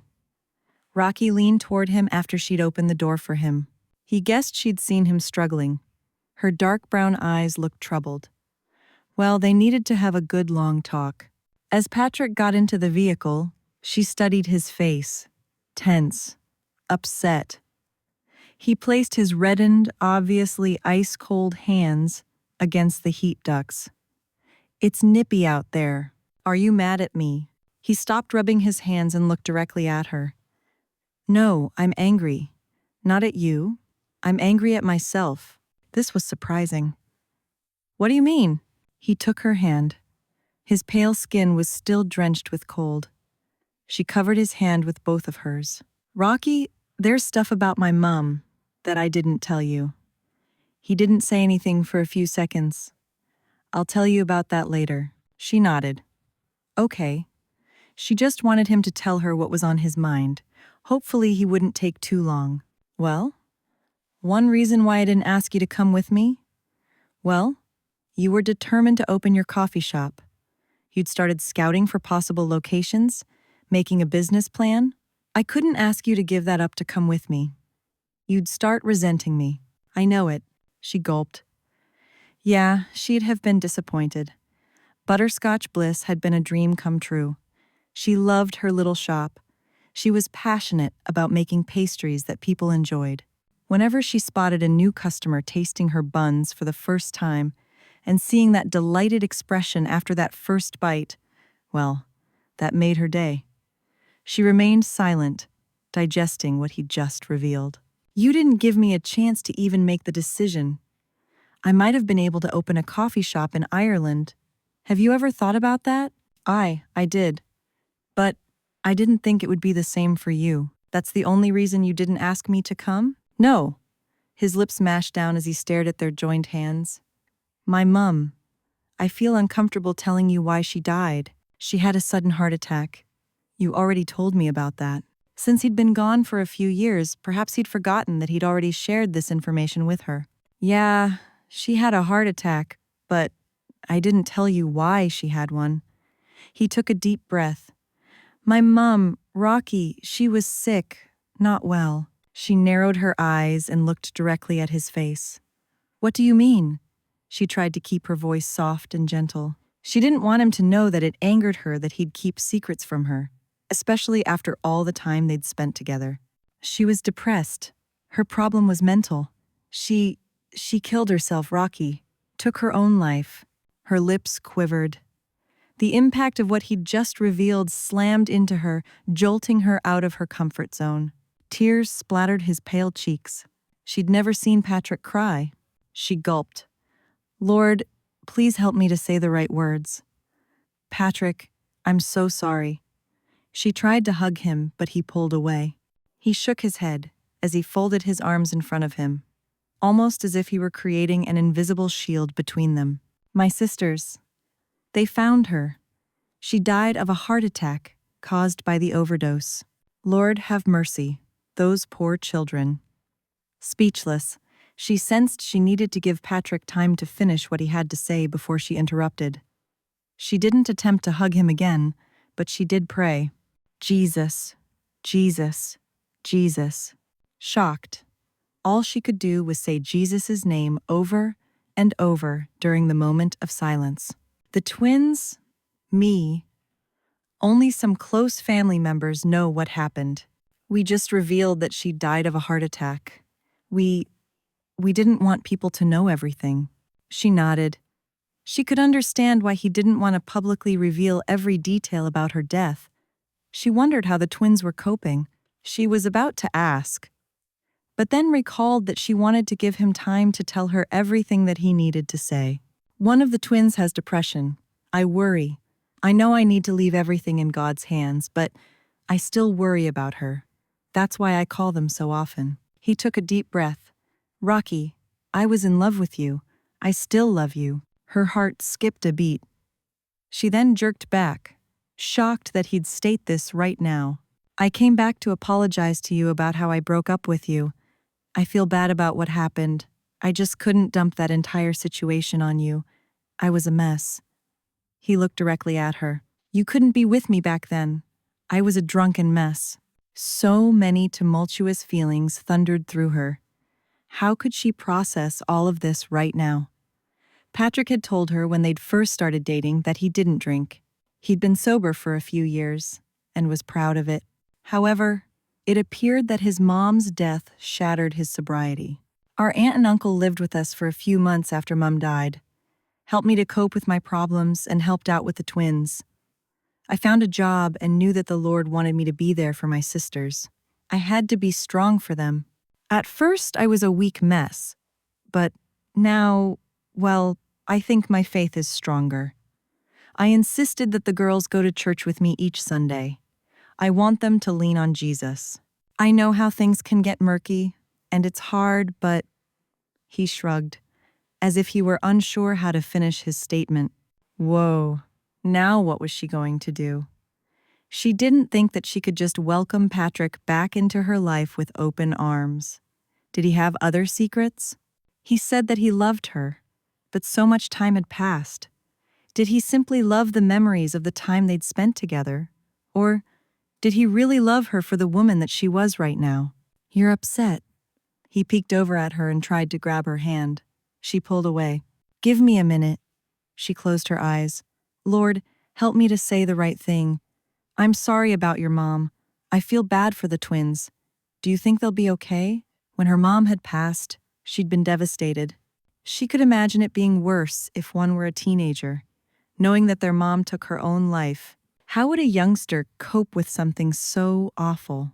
Both have been in therapy for a long time. They know that they must let me know if they need any help.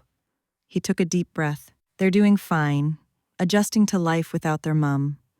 Seemed weird sending them off to college without Mom around. He jerked his thumb toward the highway. Traffic is picking up. Maybe we can get on the road to try and see your dad. She nodded.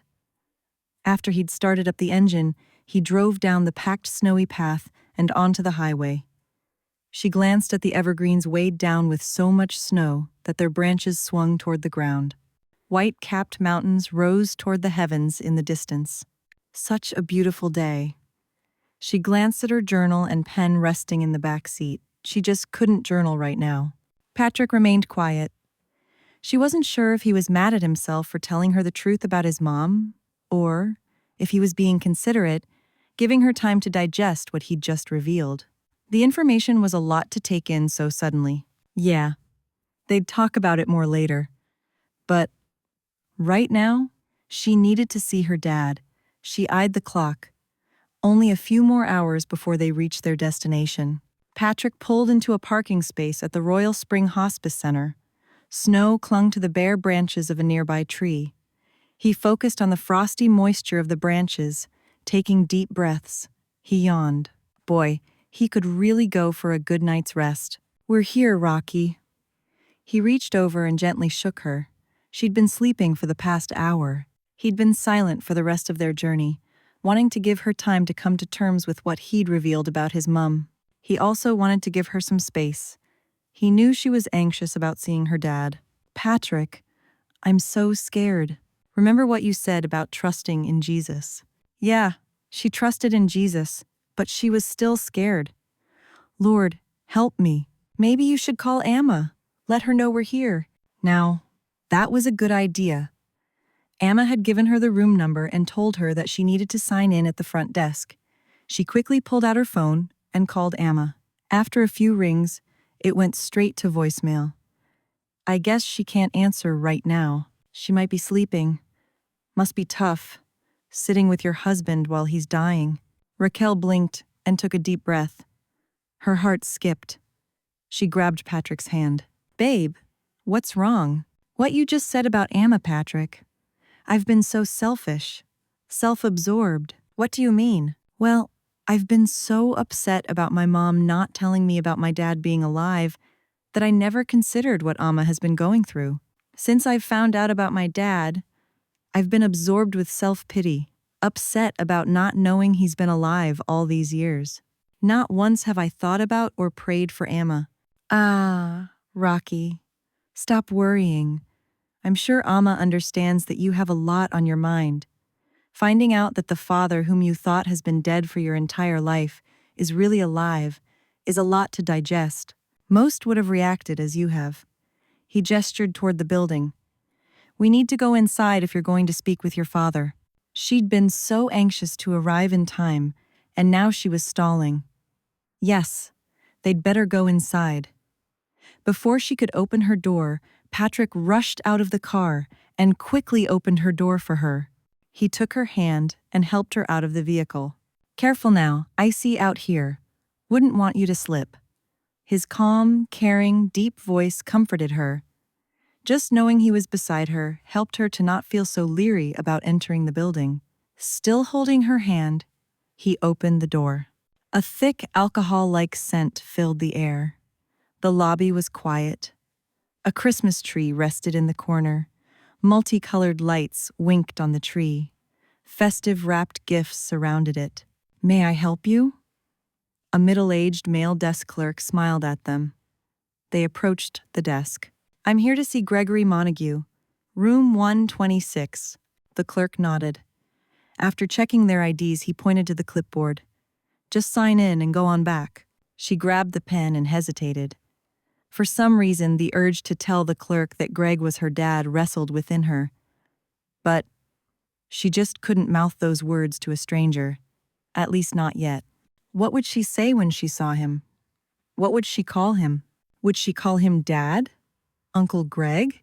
Mr. Montague? Calling him Mr. Montague sounded too formal, stiff, stilted. Patrick touched her hand.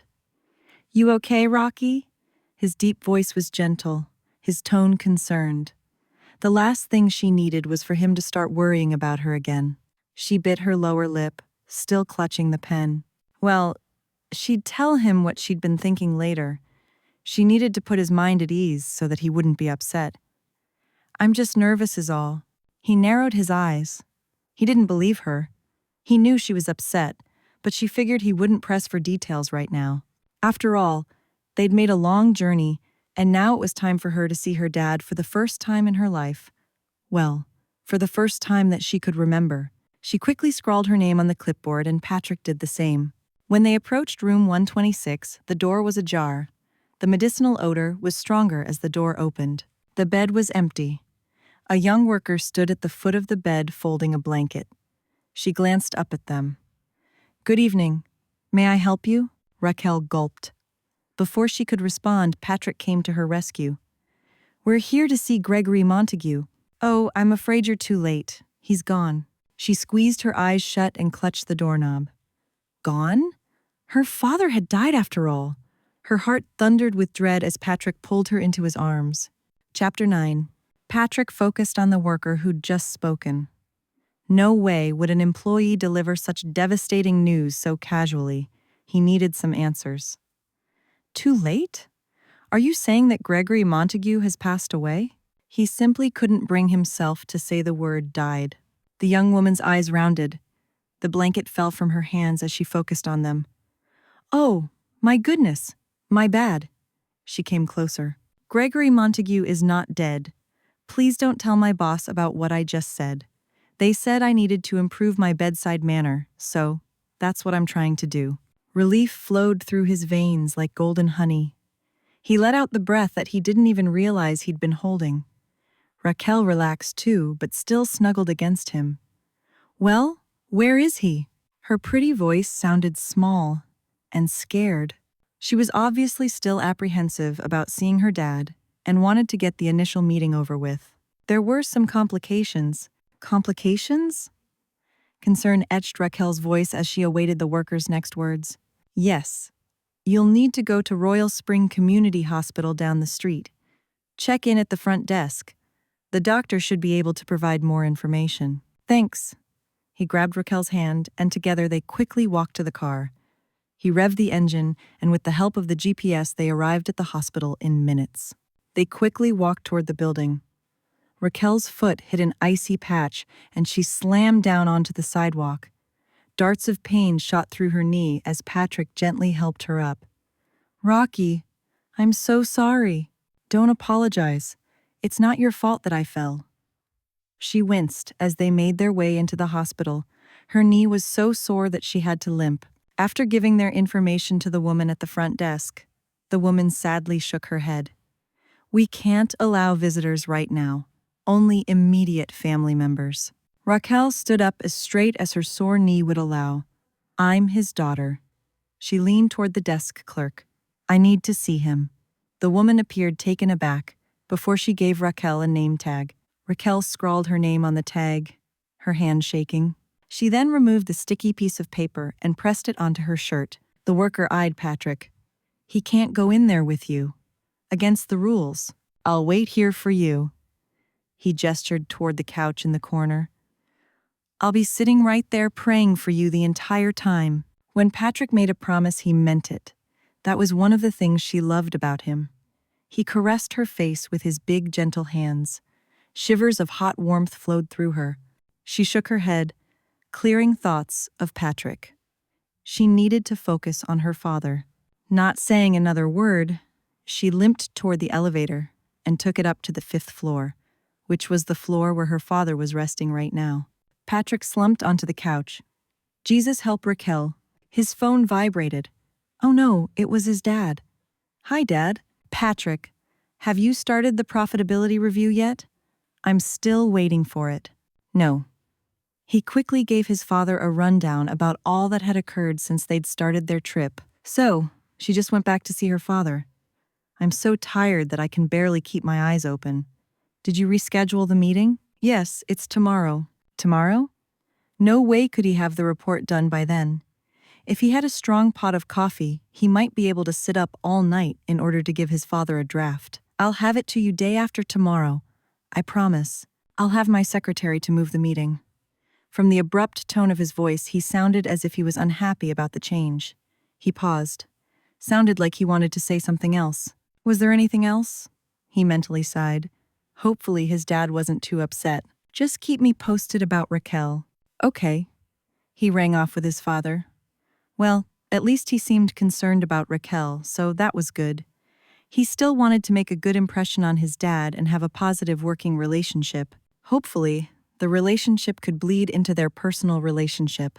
However, fatigue swept through his body. He removed his shoes and laid on the couch. His energy should be restored by tomorrow. He'd work on his presentation and possibly impress his dad. "Jesus, please help Raquel." He closed his eyes. Raquel limped down the hallway as fast as she could. "Lord, help me. Lord, help me. Lord, help me. She mentally chanted those words as she opened the door to her father's room. An elderly man rested beneath a blanket. The man's dark skin contrasted with the snowy white sheets. His eyes were closed. He had a deep, even breathing pattern. Tubes ran out of his nose. She spotted an oxygen tank close by. His hair reminded her of thick gray wool. Slowly, as if sensing her presence, he opened his eyes and peered directly at her. You came. His words sounded raspy, almost as if his throat were dry and he needed a drink of water. Did you need some water? She managed to say the words, but didn't realize she cried until her hot, wet tears splattered onto the blanket. He barely nodded. After a bit of fiddling around with the controls on the bed, she managed to raise the bed a bit.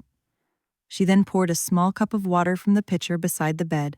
She held the cup to his lips. He took a long drink. He then rested back onto the pillow. It was almost as if drinking the water drained all of the energy from his body. Thank you. The words were barely a whisper. She had so many questions that she didn't know if she should ask right now. She glanced around the room and found a folding chair in the corner. She pulled the chair close to his bed and sat down. Then, taking his brown, wrinkled hand, she held it, squeezed his wrinkled fingers. Is it okay if I call you Greg? Saying Dad just sounded too familiar, too formal. She wanted to talk to him. No, she needed to talk to him. She wanted to make sure that both of them were comfortable with the conversation that was about to take place. He nodded. Well, as awkward as this was, she needed to get the ball rolling. Her father didn't look well, not at all, and she'd come as he'd requested. If he had the energy and was willing to talk, then she would just ask about what was on her mind. Why did my mom tell me that you were dead? Why didn't you ever come to visit me? Well, that was 2 questions, hopefully, he would be able to respond. I was no good. Had a drug problem. Couldn't keep a job. His eyes teared. He squeezed her hand. I was bad to your mom. You were a baby. More tears slid down his cheeks. I attacked your mom. I was high on drugs. I knew she had some money, and she wouldn't give it to me. Startled, she dropped his hand. His nose started running, so she grabbed a Kleenex and wiped the mucus away. Her heart thundered in her chest. Beat her up so bad, she was in the hospital for a few days. She got a restraining order against me. He sniffed and kept looking at her with his watery brown eyes that reminded her of her own. Your mom wanted to protect you from me. I don't blame her. She only wanted to do what was best for you. Whoa, what in the world was she going to do? Just hearing these things made her feel awful. Her mom had been the gentlest, sweetest, kindest person she'd ever known, and to think that this man attacked her for no good reason? She took another Kleenex and balled it into her fist. She thought about his words for a few minutes while she squeezed the tissue. What happened after you beat up my mom? I was homeless, living on the streets for 5 years. Did some crime. Went into prison for 10. Her eyes widened. 10 years? He slowly nodded. Prison was the best thing that happened to me. She peered at him. Surely he was talking crazy. How could being in prison be good? She pushed the negative thought away as she recalled that the Apostle Paul had been imprisoned for preaching the gospel. Oh, baby girl, prison's a rough place. Rough. But, while there, I couldn't get drugs. I had time to think about all the mistakes that I'd made. He coughed. She gave him another drink of water.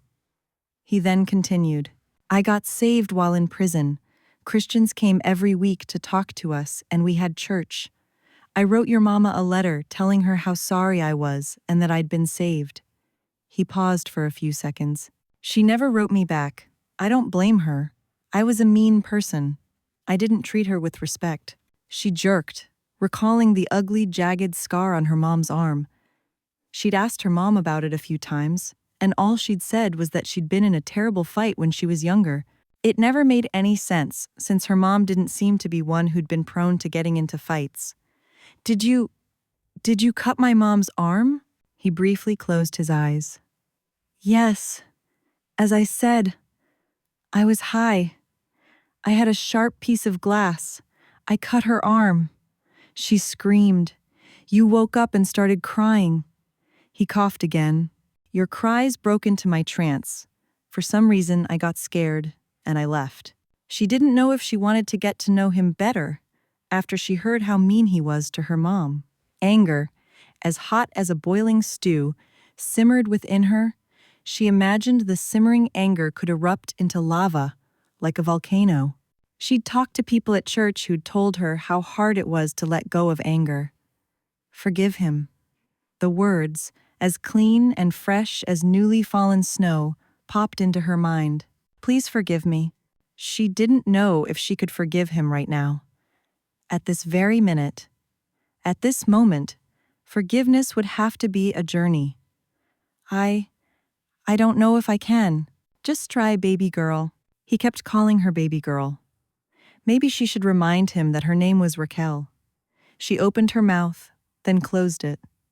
For some reason, she kind of liked his calling her baby girl. Perhaps her acceptance of the nickname was her first step into forgiving him. The door opened, interrupting their conversation. Oh, thank God you were able to come. Amma breezed into the room. Not giving Raquel time to say anything, she hugged her and kissed her on the cheek. I've been praying for you to come, and you have. Raquel hugged the chunky brown-skinned woman. She smelled like soap and hairspray. Thoughts of what her dad had just confessed, her long trip to see her dad, and the information that Patrick had shared about his mom tumbled through her mind like a vicious cyclone. Unable to control herself, she whimpered. A loud sound erupted from the room. It took a moment for Raquel to realize it was the sound of her own voice crying. Uncontrollable tears leaked from her eyes as Amma continued to embrace her, rubbing her back, cooing as if she were trying to console an injured child. Chapter 10. Patrick yawned as he emailed the profitability review to his father. He wanted to see if his dad had any questions. The meeting was scheduled for the following day. He eyed the time on his laptop. 8:00 p.m. Amma was at the hospital. Raquel was in the spare bedroom. They'd bunked at Amma's the previous evening. Raquel had refused to go to the hospital with Amma today. He knew it would take time for her to forgive her dad. But she had a kind heart, so in due time he felt that she would do as the Lord wanted her to. He stood up and stretched. Since Raquel's dad continued to stay in the hospital, one of the members at Amma's church had brought over a casserole for their dinner. He scooped some onto a paper plate and warmed it into the microwave. The delicious smell of melted cheese, meat, and potatoes filled the kitchen. His stomach grumbled. When the microwave dinged, he removed the hot plate of food. He found cutlery in a nearby drawer. A large pitcher of iced tea rested on the top shelf of the refrigerator. He dropped ice cubes into a glass and poured a cup of tea. He sat at the table. Lord, thank you for this food. Please be with Raquel, Greg, and Amma. Please, Lord, if it's your will, could you heal Greg? Raquel needs to see her father in a positive light. Amen. He shoved a bite of food into his mouth. The cheesy goodness filled his mouth with happiness. In spite of all the negative things going on in his and Raquel's lives, he smiled. Food sometimes had a way of making one feel better. He finished his food in minutes and washed it down with the iced tea. As he leaned back and relaxed in the kitchen chair, he closed his eyes and thought about all that he'd learned over the last day. Amma had mentioned that Greg had cancer. He'd gotten worse, so they'd transported him to the hospital. What had been strange was when Amma had come home earlier to shower, she'd said that his condition had stabilized a little bit. She mentioned that the doctors said that sometimes that happened not long before a patient died. Raquel had not said much. She'd spent a lot of time talking on the phone to Emily and Frank. She'd also been scribbling in her journal. He made sure that she knew that she could approach him if she needed him for anything. He was able to focus on work while Raquel stayed busy with her journal writing. He planned on speaking with her tomorrow morning as soon as she got up. He was going to try to convince her to visit her dad in the hospital, even if it was only for a few minutes. Patrick hummed as the song Amazing Grace filled the sanctuary. The choir, dressed in red robes, stood in the pulpit, swaying, their voices lifted in song. Patrick scanned the sea of brown-skinned people standing in the pews, swaying to the music. He closed his eyes and swayed back and forth. A memory, as vivid and fresh as newly fallen snow, snapped into his mind. He remembered when he was about 5 or 6, his mum, and his dad had attended church together. The choir had sung Amazing Grace. His mum had been so moved by the song. She'd openly cried when the lyrics were sung. His dad had hugged her while she cried. Afterwards, they'd gone home for lunch. Was his mum really moved by the music? Or had that been a sign that she'd been deeply depressed? He took a deep breath and opened his eyes. He was the only white person attending this impromptu service for Raquel's dad at the First Baptist Church of Royal Spring. It felt different, strange, being the only white person amidst a sea of African Americans. He and Raquel had attended church together twice, back when they were dating years ago. The church had been a multicultural church. Greg and Amma attended an all-black church. The only reason that Raquel and Amma were not present during this service is because they remained at the hospital with Raquel's dad. They were looking at the service virtually. He'd been glad that Raquel had finally visited her dad in the hospital. He again closed his eyes and thought about all that had occurred over the past week.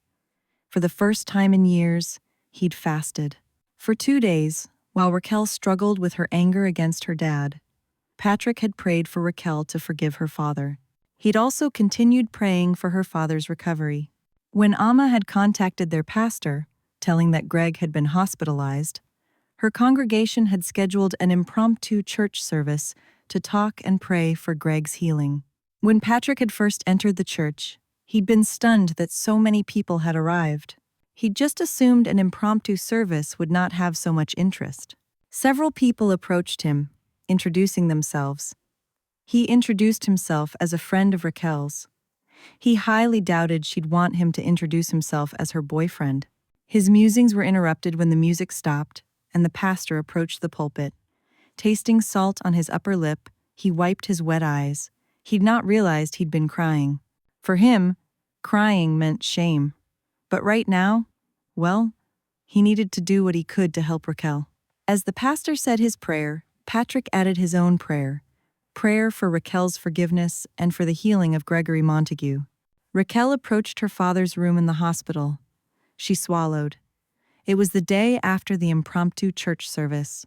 During the service, they'd begged God to heal her dad. Patrick had been a rock of support the entire week, praying for her and lifting her up. Her anger against her dad had consumed her. Her mom had been the sweetest and kindest person she'd ever known. Just thinking about the abuse she'd endured made her angry. Amidst all of this, Patrick had not only supported her, but he'd also been talking to his dad on a regular basis. He'd been working remotely and filling his dad in on a special project for his job. Hopefully his dad wouldn't be too upset when they arrived back to the Outer Banks. She pushed the door open to her father's room. A middle-aged, dark-skinned staff member stood at the foot of the bed with a clipboard in his hand. "Good morning," she greeted the staff member. "Oh, hi." The man smiled and introduced himself. "I'm Dr. Brown." There were several doctors who'd been caring for her father. She'd not yet met this one. "Pleased to meet you." He pointed to the clipboard. "Puzzling. Your father's vitals have improved overnight. If this keeps up, he might be able to go home." Shock, as deep and rich as an avalanche, cascaded through her veins. She covered her quivering mouth with her hand. "Are you saying he's getting better?" He nodded. "Looks like it." He shook his head, his brow furrowed. "I don't understand it. As long as I've been practicing medicine, I've never seen anything so baffling and miraculous. I've read of such healings in medical journals, but have never experienced it with one of my patients." He continued talking, but she was too stunned to listen. Her dad slept. His peaceful-sounding snores filled the room. After the doctor exited, she immediately called Amma. Amma slid the picnic basket into the back seat of Patrick's SUV. "I've packed you some sandwiches for the road. There's also chips, apples, and bottles of water." Patrick nodded toward Raquel's stepmother. "Thanks. I know you all have a long trip home. I appreciate you coming. I wanted to do something to thank you." They'd been staying with Amma for over a week. He eyed Raquel. She hugged her stepmom before getting into the car. She looked different. He knew she still struggled with forgiving her dad. She'd continued calling Emily for advice. She'd also been calling her assistant Brooke to be sure the coffee house was still running smoothly. Her dad had been at home for one day. A nurse was scheduled daily to care for him as his health continued to improve. As they pulled out of the driveway, they waved to Emma. He scanned the roads as they made their way onto the interstate. A lot of the snow had melted. Some of it still clung to the top of the evergreens that they passed on the highway. He remained silent as they drove. Raquel would speak when she was ready to talk. Her journal rested on the back seat, her hands pressed together as if she was anxious about something. Okay. She seemed downright upset, so he needed to say something. Something bothering you, Rocky? Yeah. The hard edge to her voice, from that one single word, was alarming. He glanced over at her. I thought my father was going to die, but he miraculously healed. I'm still having a hard time accepting how badly he treated my mom. His healing was a blessing, Rocky. Forgiveness is a journey. As Christians, we must forgive. Were you angry at your mom when she did that to herself? The hard edge to her voice remained. He inwardly winced. I was angry for a long time. My mom was struggling. So was your dad. A few hours later, he pulled into a rest stop. They used the restrooms. Afterwards, they opened the picnic basket and feasted on the lunch that Amma had prepared for them. The sandwiches tasted amazing, both spicy and sweet. As he gobbled his lunch, he stole glances at Raquel. She ate half of a sandwich and drank some water. Circles were beneath her eyes, looked like she'd not gotten enough sleep the night before. Maybe you should get some rest. Close your eyes and try to sleep for the rest of the trip. She shook her head. I'm too upset and wired to sleep. He wanted to know if she'd had any time to think about what he'd revealed about his mom and his reasons for returning to the Outer Banks.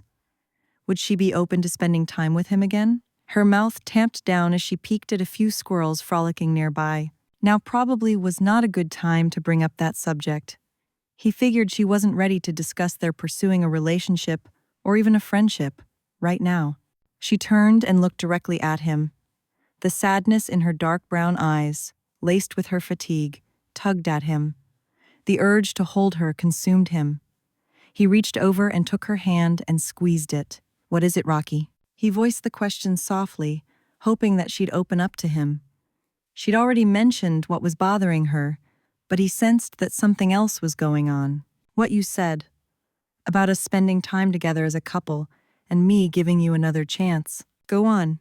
He caressed her slim, delicate brown fingers as his heart thundered in his chest. Lord, I want things to work out between us. Please let us be friends. And hopefully, that friendship will grow into something beautiful. I have so much going on right now.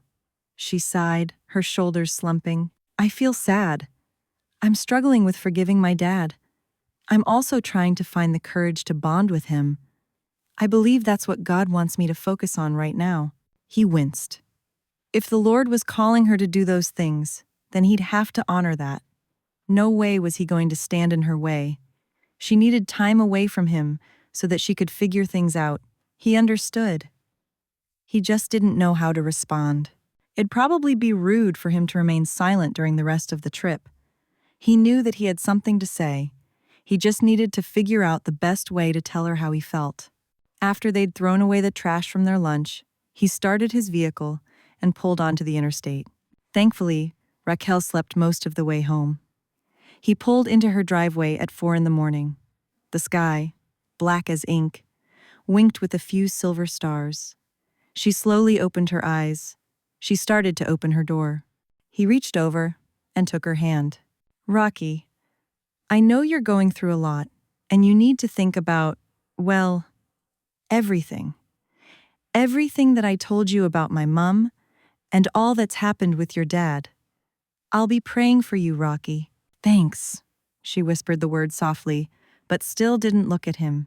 With his other hand, he gently took her chin between his thumb and index finger and coaxed her to look directly at him. I know you're hurting right now. You need some time to yourself. Why don't we meet up on Christmas Day? That will give you some time to think about the idea of us spending time together. He took a deep breath. It will also give you time to process forgiving your dad. She nodded. Okay.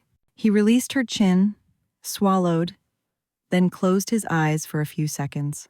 My faith is important to me. So, I'll be going to church, the same one we attended a few times years ago. If I see you at church or around town, I promise to just say hello and then just leave you alone. I won't bother you. She nodded.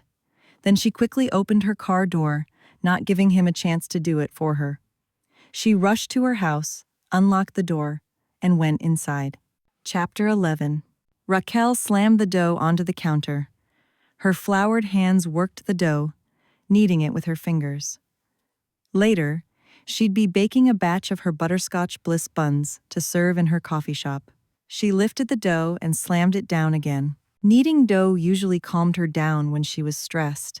The previous night, Amma had again called, wanting to know if she could speak with her dad. She'd still declined. She'd asked Amma about his health, and Amma said that he was still getting better, and that they were both still praying for her forgiveness. She'd also been thinking about Patrick.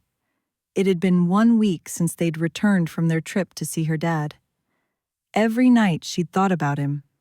A few times she'd even dreamed about him, the kisses they'd shared. The time they'd spent together years ago was full of love, laughter, and joy. Could that joy possibly be recaptured? Their breakup had been left unfinished, partially unexplained.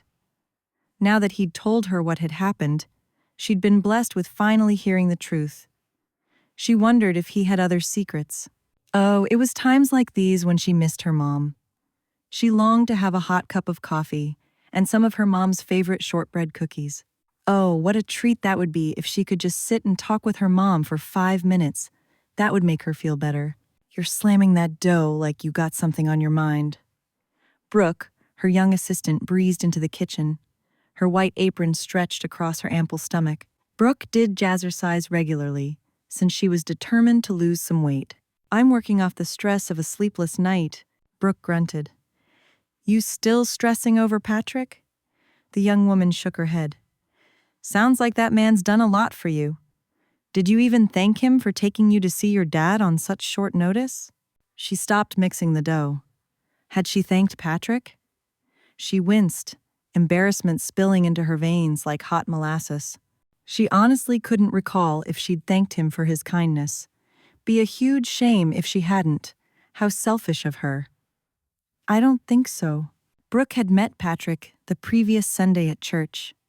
Raquel had shown her a picture of Patrick, so Brooke knew what he looked like. Raquel had been too chicken to attend church. She just wasn't ready to face Patrick yet. So, she'd stayed home and watched the service virtually. Raquel, I wanted to tell you something. She raised her eyebrows. What? Well, after church, 2 women approached Patrick. Brooke giggled. Since she was only 19 years old, Brooke reminded her of a child sometimes. Okay. It was obvious her assistant wasn't going to tell her until she asked. What'd these women want? She laughed out loud, playfully hitting Raquel's shoulder. His phone number. Don't take too long to make up your mind. Someone is going to snatch up that man. She took a deep breath. Girl, he's even better looking in person. He's so tall, those broad shoulders, fiery red hair, and deep voice. Plus he's just, well, he seems so nice. I can tell from what you've told me about your road trip that he really likes you. Why don't you give him a chance? She'd not mentioned to Brooke that she was meeting Patrick on Christmas Day to talk about their relationship. The feeling was mutual, but she needed to get her life straight before she started dating somebody. She wasn't sure if Brooke could understand that. She didn't respond to Brooke's comments. When Brooke had aged out of the foster care system, her foster parents weren't thrilled about her staying with them since they'd no longer be receiving payment from the government for her upkeep. Raquel had gladly agreed to let her live in the upstairs apartment of her coffee shop, rent-free. She'd hired Brooke and taught her how to bake and how to run a business. Brooke was a loner and didn't accept others into her life easily. Raquel supposed Brooke's lack of trust sprouted from being bounced around to different foster homes. She circumvented her assistant's curiosity the way she usually did. She gave her a task. Chop up those nuts. Brooke nodded and removed the large cutting board from the shelf. She poured the nuts onto the wood surface and expertly chopped them with a clean knife. Brooke seemed to be thinking as she continued chopping nuts. Well, just remember that it's not as if he broke up with you because he didn't love you. Sometimes life gets in the way, right? At least the man loves his family. After his mama died, he moved back to Ireland to care for his teenaged half-sisters. That's devotion. I wished I had someone in my family that cared for me like that, instead of abandoning me in foster care. Brooke obviously had a chip on her shoulder from being in the foster care system. She couldn't fault the young woman for her anger. Heck, everybody was probably angry about something. She thought about Brooke's words as they continued preparing the buns. Memories of her relationship with Patrick swirled through her mind like scattered snowflakes. She'd made more buns than usual since they'd sold out the last few days. The delicious smell of spun sugar and dough wrapped the coffee shop like a warm blanket. Brooke brewed large vats of the 3 types of coffee they'd served that morning. Raquel flipped the sign on the door from closed to open. She then rushed back to the counter to begin her workday. Brooke expertly placed the trays of hot buns behind the glass display case.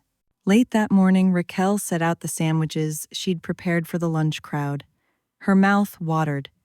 She'd been so preoccupied that morning that she'd not eaten anything. The bell above the door dinged, signaling a customer was entering. She glanced up and spotted Melanie and Julie, 2 of her best customers, strolling into her shop. She'd become acquainted with Melanie when she'd gotten saved and started attending church regularly. Julie was the pastor's wife. Both of the women smiled as they approached the counter.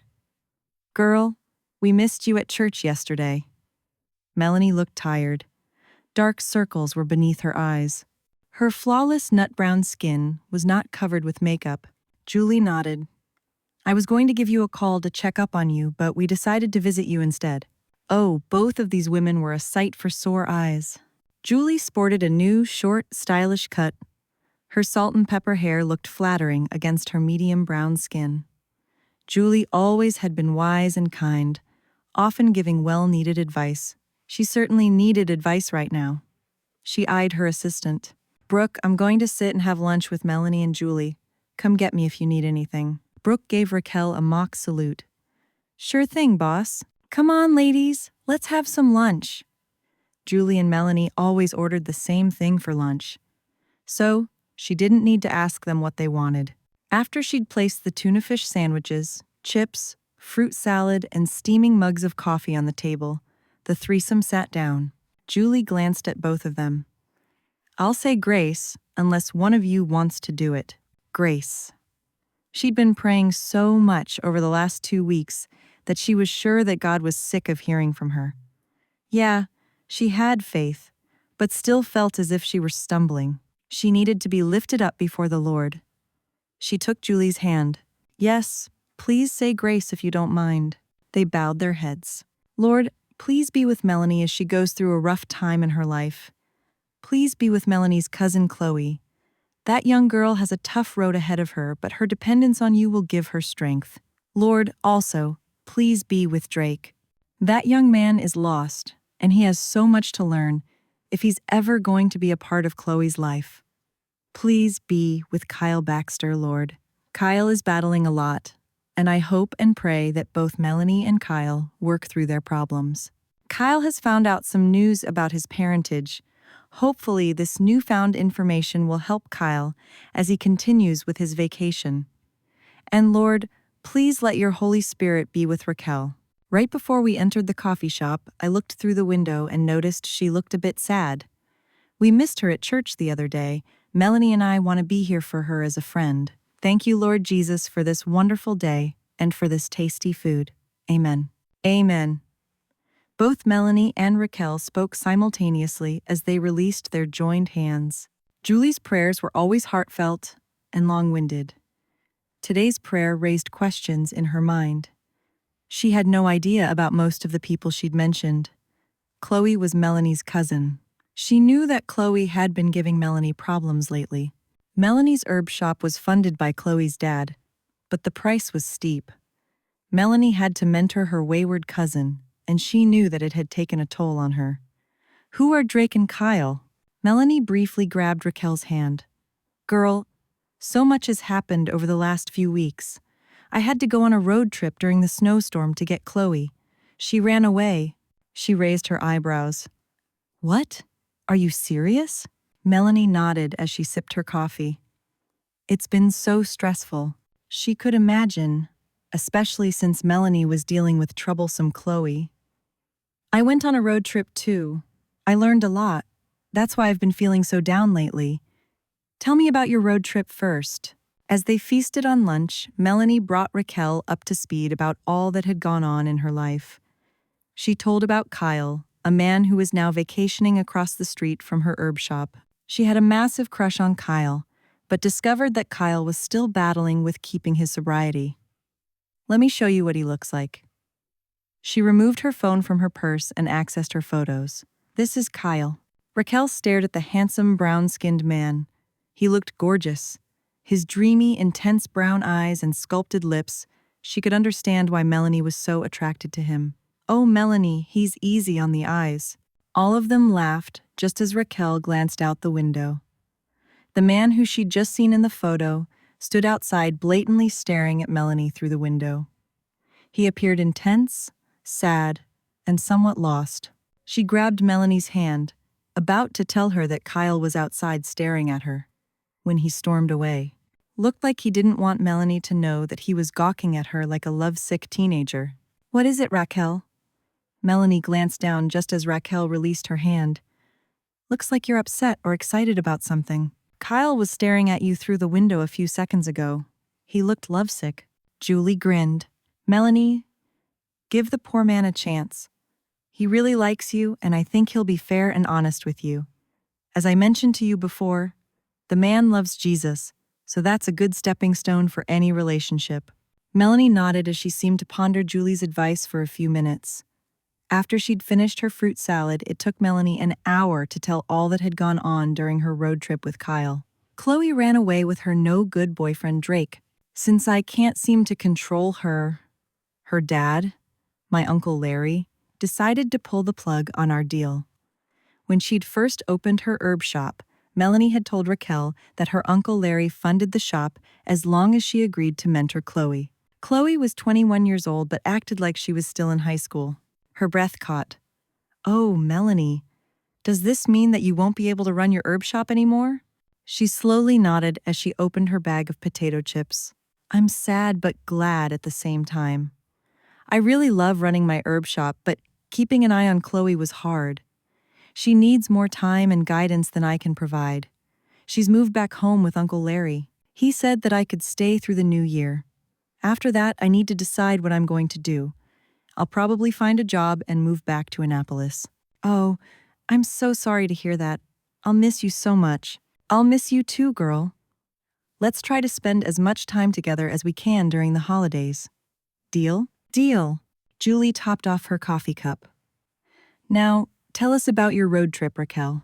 She told them all that had happened over the last 2 weeks. After describing the initial phone call from Amma, she relayed how Patrick showed up. It took her over an hour to tell all about the last few weeks of her life. She told about her father's illness, his miraculous recovery, and about her growing feelings for Patrick.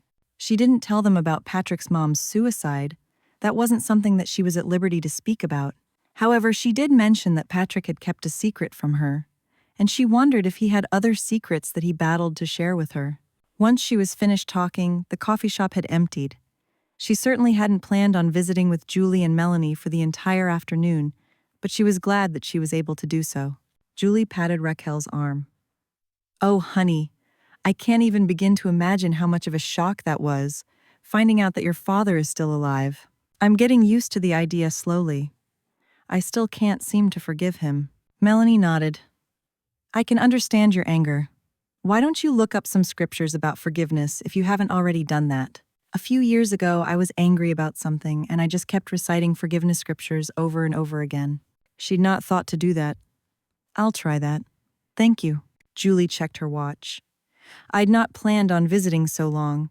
Spending time with the two of you this afternoon has been a blessing, but I must get home to start dinner. I have to go as well. Melanie stood up and started putting her coat on, and Julie did the same. The threesome shared a group hug. Julie looked directly into Raquel's eyes. "You keep me posted about your journey to forgiveness. If you need to talk to me about anything, then call or text me. You can reach out to me anytime too," Melanie piped in. "As far as Patrick is concerned, I think the two of you should take it slow. After you meet up with him on Christmas Day, you can talk to him on the phone once a day. Develop a rapport with him. Maybe spend time with him after church each Sunday. Then see what happens from there." As she boxed up the leftover Butterscotch Bliss buns to take to the community soup kitchen, she gave Julie's and Melanie's advice deep thought. Chapter 12. Patrick yawned. He eyed the time on his laptop. 8:30 p.m. He'd been in the office for over 12 hours. He sighed. These long working hours had been atrocious. To top it all off, he'd overheard some of his coworkers gossiping. They'd implied that he'd be treated favorably since he was the boss's son. He gritted his teeth with anger. Nothing could be further from the truth. Couldn't they see that? He'd not been working here for long. He was already working more hours than most of the staff members. If anything, his dad was treating him harder than most of the other workers.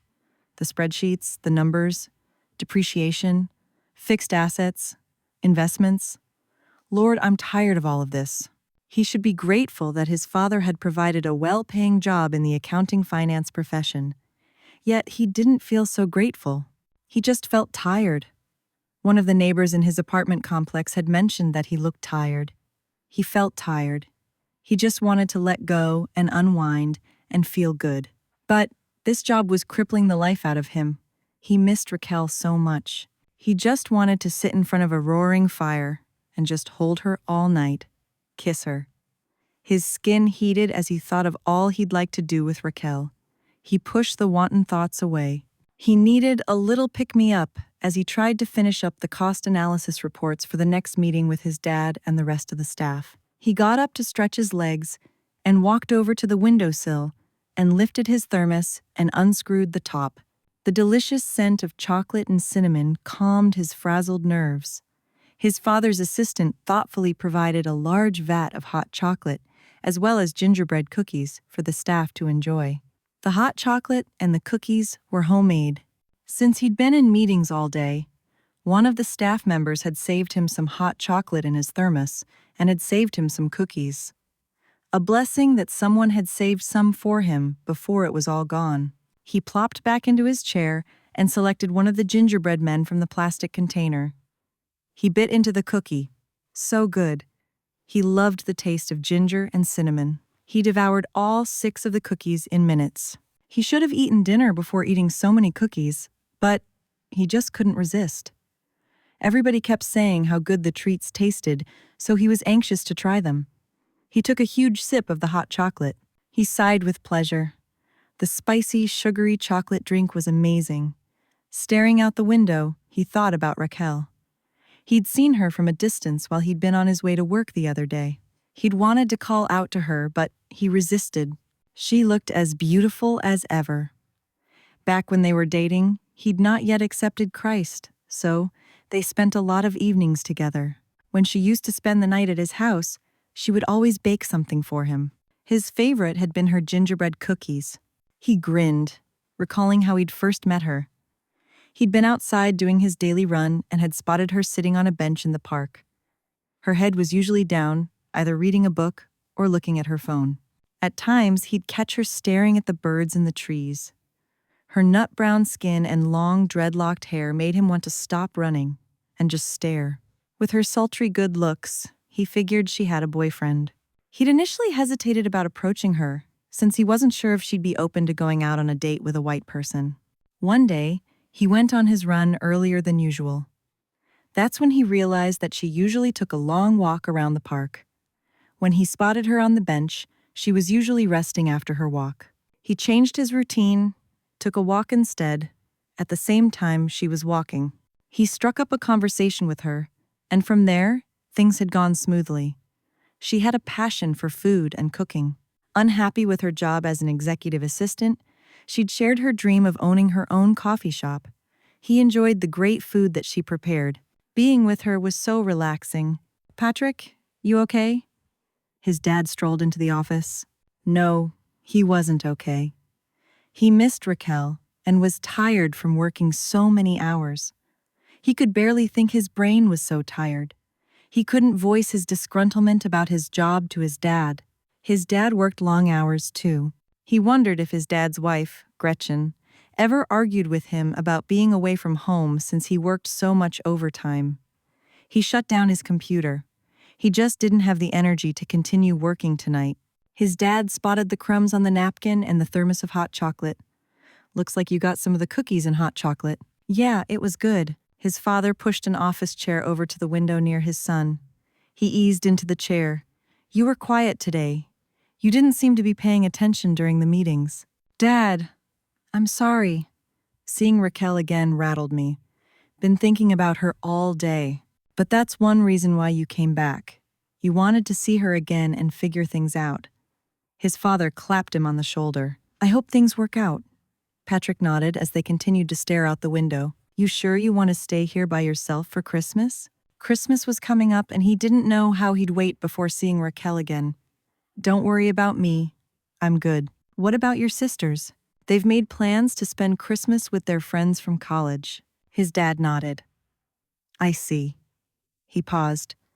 Well, you know Gretchen says you're more than welcome to join us. His father had remarried 10 years ago. His wife Gretchen was nice enough, but he really didn't feel like imposing on their vacation. Gretchen had 3 adult kids from her previous marriage. Her children, their spouses, and her grandchildren were meeting up at a luxurious log cabin in Aspen, Colorado during Christmas week. His dad was looking forward to the vacation and really wanted him to come along. He didn't know Gretchen's kids very well, and he honestly didn't feel like going. He didn't feel like socializing with a bunch of strangers for the entire week. He was kind of hoping he and his dad could go fishing, alone, in the spring, just as they did in Ireland when he was a young boy. Those were some of the happiest times of his life, back before his mother's depression got worse. Don't worry about me. I'll be fine. Okay, I'll stop mentioning it. He sighed and took a deep breath. By the way, I set up a meeting with some new investors. I wanted to make sure the meeting was on your calendar. He recited the date and time of the meeting. Patrick stood up and rushed to his desk. His desk was a mess of papers. He pushed the papers aside, mumbling to himself. Something wrong? My phone. I had it this morning. I couldn't find it earlier during our meetings. I thought I'd left it here in my office. He was going to use the phone to add the meeting to his schedule. Maybe the phone was in his car. He'd been so tired lately. And when he was really tired, he could be forgetful.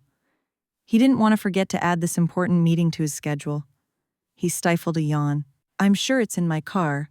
I'll see you tomorrow, Dad. He rushed from the office and ran down the 2 flights of stairs. Update my phone. Update my phone. He chanted this to himself so that he wouldn't forget to add the meeting as soon as he found his phone. He yawned, eyes closed, as he stormed out of the building and collided with someone. His eyes jerked open as soon as wet, heated warmth exploded onto his shirt. Ouch!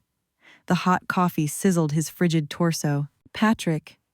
Raquel's shocked voice echoed in the cold, frosty air. He couldn't believe that he'd just slammed into Raquel and made her spill her coffee.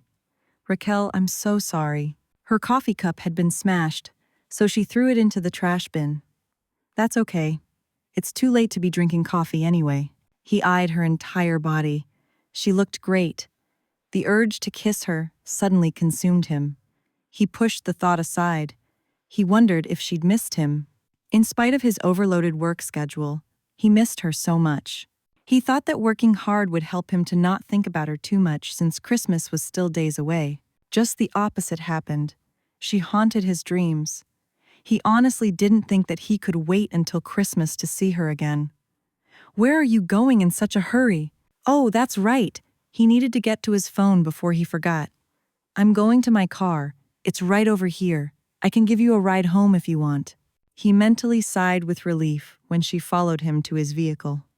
He unlocked the car. Thank God, his phone was nestled in the cup holder. He quickly added the meeting to his calendar before focusing on Raquel again. Since he'd ruined her cup of coffee, he wanted to invite her to his place for a nightcap. No, bad idea. Being alone with Raquel at night, right next to his empty bedroom, was a recipe for fornication. "Can I buy you another cup of coffee?" She shook her head. "I'm fine." He didn't want to drop her off at home.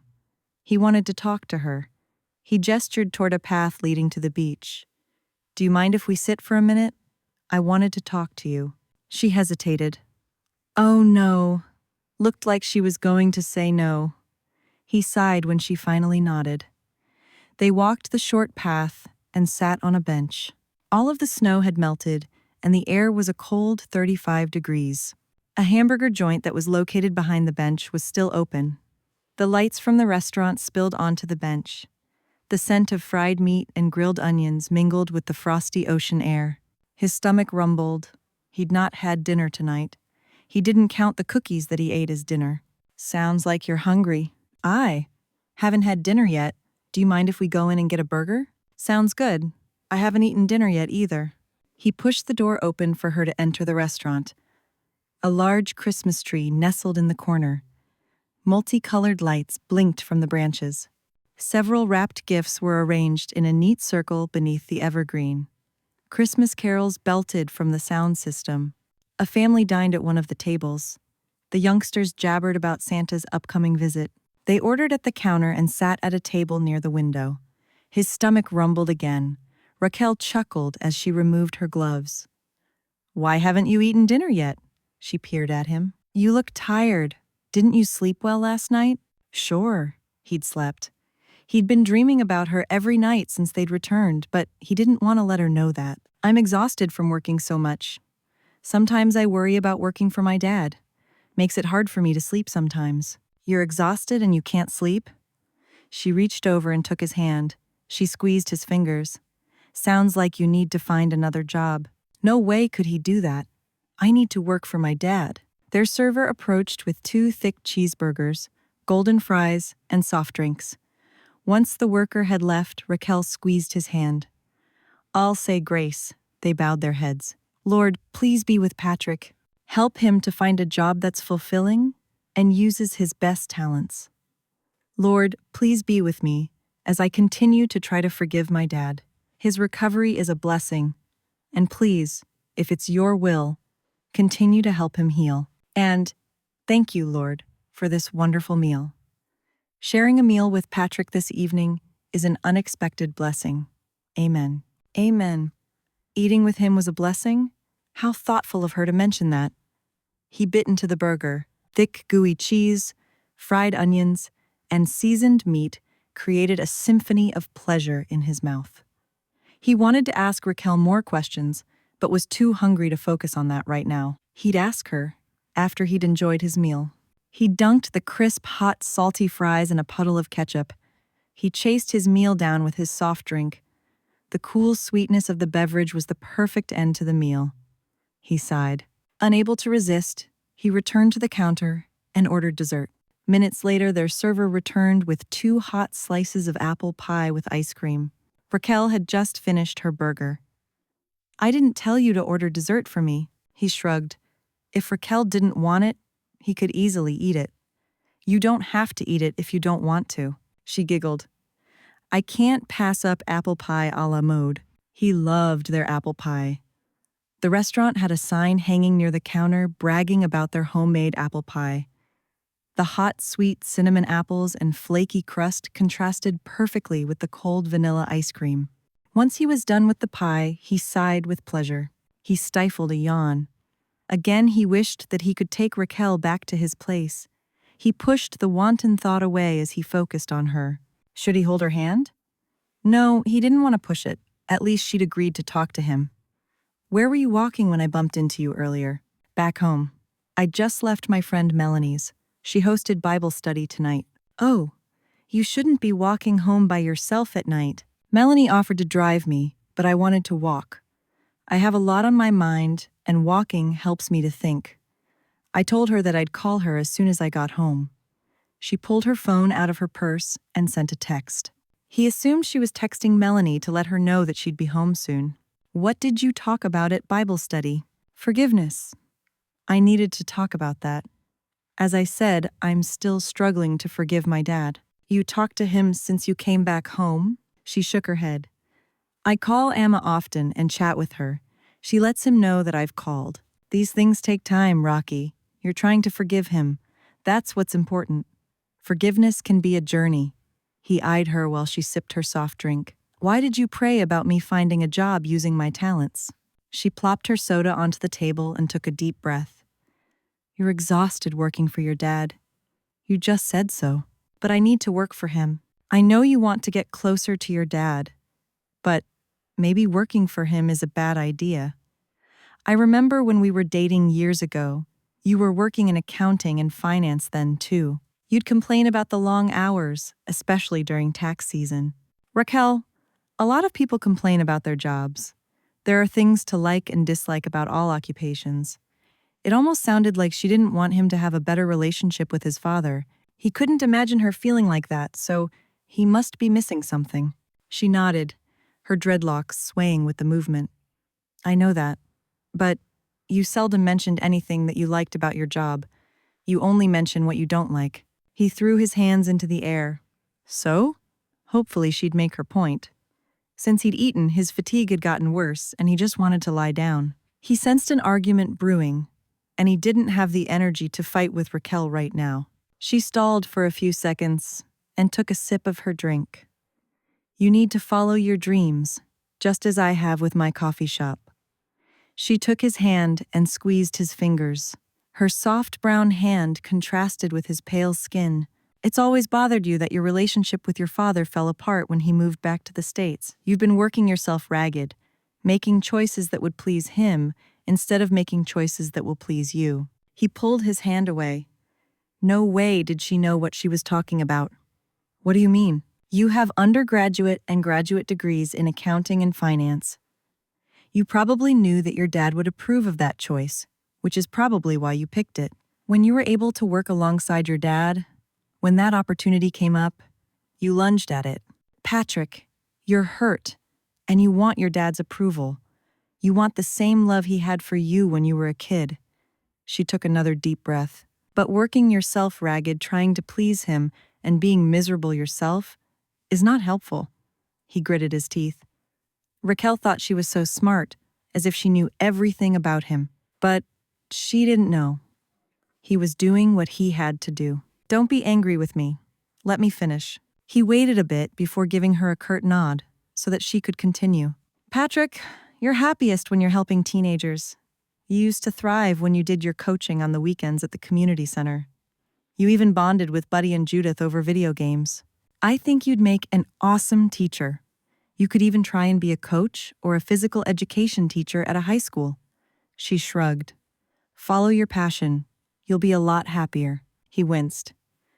I never said I was unhappy. She grabbed his hand again. Talk to your dad. Have you ever told him how you felt? Have you ever told him how you struggle to understand why your relationship hasn't been the same since you were a kid? His dad never wanted to talk about anything with him besides business matters. They rarely spoke of the time they'd spent together before he'd divorced his mom. I need to get home. I have a long day tomorrow. No way did he even have the courage or the energy to think about changing his profession. He couldn't even imagine telling his dad exactly how he felt. If he did, would that ruin the somewhat tenuous relationship they currently had? They put on their coats and left the restaurant and walked the short distance to his car. Both of them were silent during the short drive to Raquel's house. Christmas lights winked from her windows. A huge green wreath decorated her front door. He didn't bother exiting to open her car door for her. She rushed from his vehicle, unlocked her front door, and went into her house.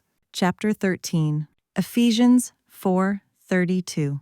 Be kind and compassionate to one another, forgiving each other, just as in Christ God forgave you. Raquel mentally recited the Bible verse as she put on her sweatshirt and jeans. The day had gotten a tad bit warm, almost 60 degrees. Instead of boots, she shoved her feet into a pair of sneakers. After donning a light jacket, she exited her house and locked the door. As she walked to Melanie's for lunch, she relished the warm sunshine on her face. Brooke had agreed to man the coffee shop for the day. Raquel needed a day off from work as she sorted through her problems. About 15 minutes later, as she approached Melanie's house, she happened to look at the house across the street. The same man she'd seen gawking at Melanie at the coffee shop. Kyle. Wasn't that his name? He stood peeking out the window, looking at Melanie's house. Looked like he wanted to get a glimpse of Melanie. Unable to resist, she smiled and waved. His eyes widened with surprise as he gave her a small, tentative wave back. She knocked on Melanie's door. Melanie opened the door and pulled her into a hug. "Hey, Raquel," she hugged her back. The garbled sound of, why that sounded like children. A loud scream followed by the sound of angst filtered from the living room. What in the world? "Come on in. Sorry about the noise. My friends Karen and Keith are visiting Kyle for Christmas. I invited Karen and her twin boys over for lunch. I hope you don't mind them joining us." She recalled that Melanie had mentioned that she'd grown up with the identical twins, Keith and Kyle. She'd had a crush on Keith for years, but she'd never seriously dated him. Keith married Karen. She found out recently that Kyle had had a secret crush on Melanie for years, but hadn't shown his true feelings until recently. Before she entered the kitchen, she grabbed Melanie's hand. "Speaking of Kyle, I saw him gawking at your house a few minutes ago. He was peeking through the window." Melanie rolled her eyes. "Yeah, I'm not surprised. You said you really like him." "I do like him. A lot. I also appreciate all that he's done to help me since he's been on his Christmas vacation. But girl, he's got so many problems. I told him I had to think about dating him. I might have already mentioned that we're meeting up on Christmas Day, just like you and Patrick." When she entered the kitchen, she spotted a petite, brown-skinned woman cutting up sandwiches into bite-sized pieces.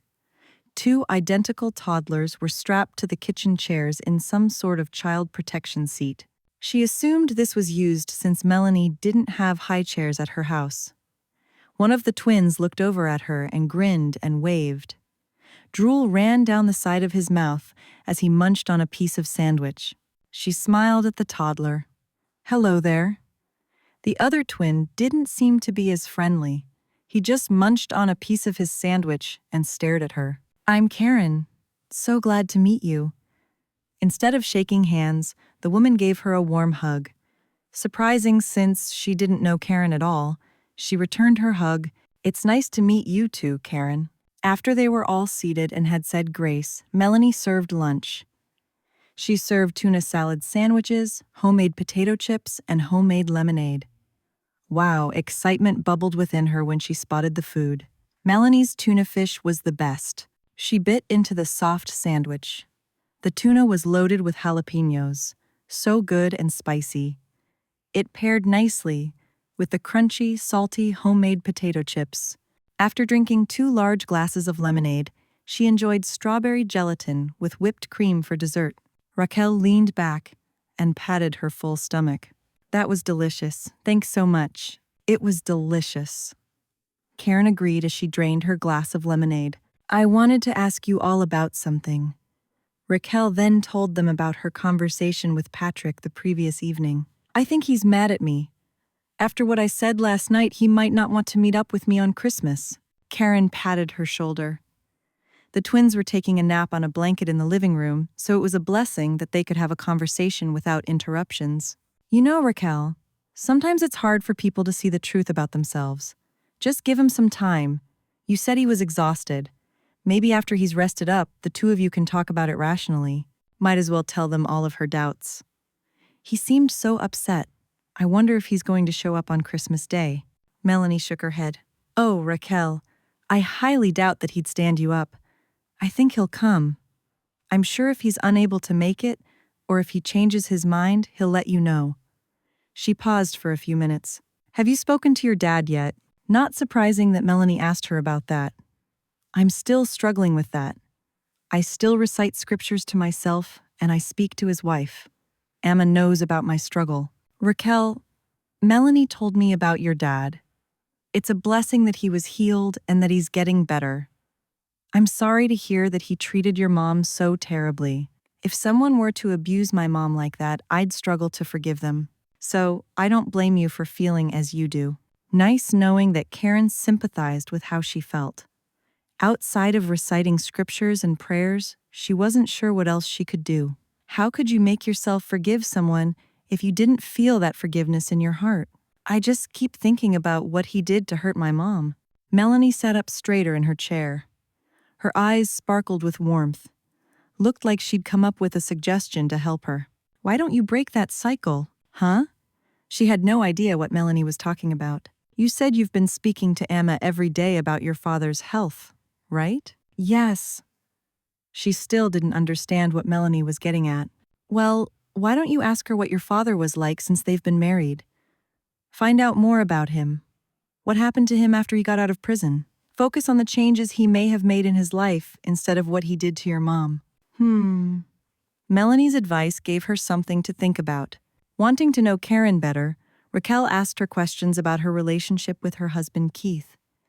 She wondered how they met and how long they'd been married. About an hour later, the twins woke up. One of them cried. Karen went into the living room and changed their diapers, and then she placed them into their stroller. She returned to the kitchen. I need to be heading back across the street now. Thanks so much for hosting lunch, Melanie. When you return to Annapolis, we can do this again. Raquel, it was nice meeting you. If you're ever in Annapolis, please visit. Raquel hugged Melanie and Karen before gathering her purse and the leftover tuna fish that Melanie had insisted that she take home with her. While she strolled back to her house, she enjoyed the semi-warm sunshine. She walked quickly as she thought about Melanie's advice about her father. As soon as she entered her house, she dumped the leftover food into the kitchen before rummaging in her purse for her phone. She immediately called Amma. Hi, Raquel. She gave Raquel the usual rundown about her father's health. Amma, I wanted to know more about my dad. What do you mean, child? I keep focusing on how much he hurt my mom. Yeah, go on. Well, what are some good things that he's done? Did you meet up shortly after he got out of prison? I met your father at church about a year after he'd gotten out of prison. He was able to find work as a handyman. It was difficult for him to find regular employment at an office job due to his prison record. She took a deep breath. What I love most about your father is his compassion for others. She patiently waited for Amma to continue. To make some extra money, a man at our church owned an ice cream truck. He hired your father to work the ice cream truck part-time. Your dad went to some poor neighborhoods. He used his own money to pay for ice cream that he'd give away free to kids. The truck also had a compartment for hot foods. He'd wanted to give away heated foods to the kids too, but he simply couldn't afford it. He wasn't making much of a salary from this part-time job since he was using the money he made to pay for the ice cream. Amma paused and took a deep breath. The man at our church who owned the ice cream truck died. Your father inherited the truck. Someone else at our church advised him about how to make himself into a nonprofit that provided food to kids in poor neighborhoods. People donated food and ice cream to his ministry. Warmth filled her soul like hot fudge as she thought about her father ministering to others. My dad did all of that? Yes, child. Who runs the truck now? One of our church members runs it. You know, if you Google his name, you might find some newspaper articles that feature his ministry. Your dad hated seeing kids go hungry. The summer was worse because these kids used to get free meals at school each weekday. But when the schools were closed for the summer, that was one source of food that was taken away from them, and it hurt. They used to look forward to seeing your dad come around with free food. After she rang off with Amma, she Googled her dad's name. She found a few newspaper articles that featured his ministry.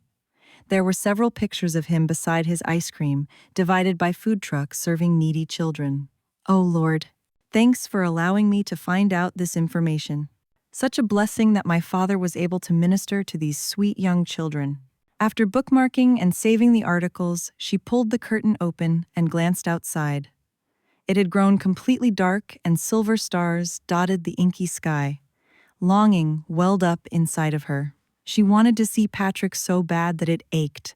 Fisting the curtain, she wondered what would happen if she called him and told him about the newspaper articles. No, that would be a bad idea. He was still mad at her for what she'd said about his pursuing his dreams. Perhaps she could text him?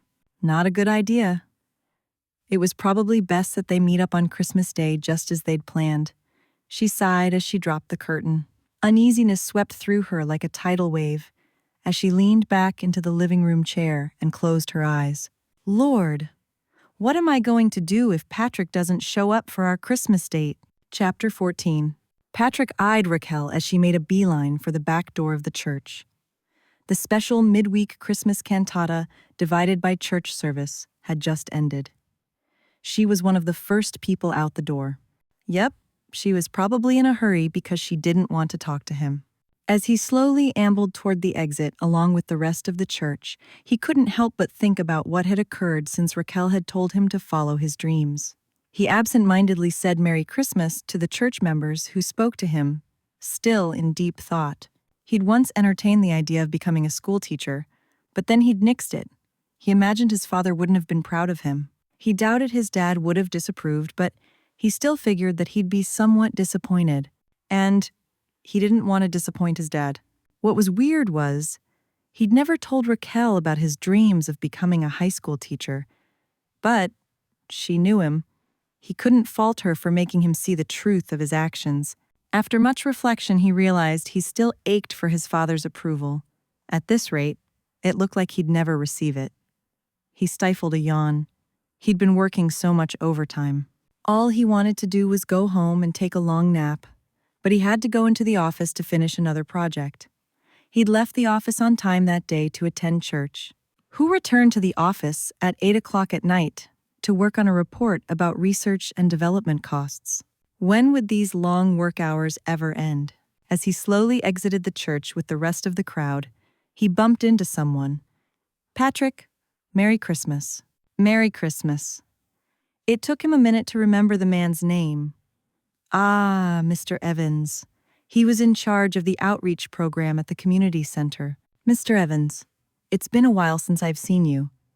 Since their congregation was so large, he supposed they'd never managed to run into each other after service before.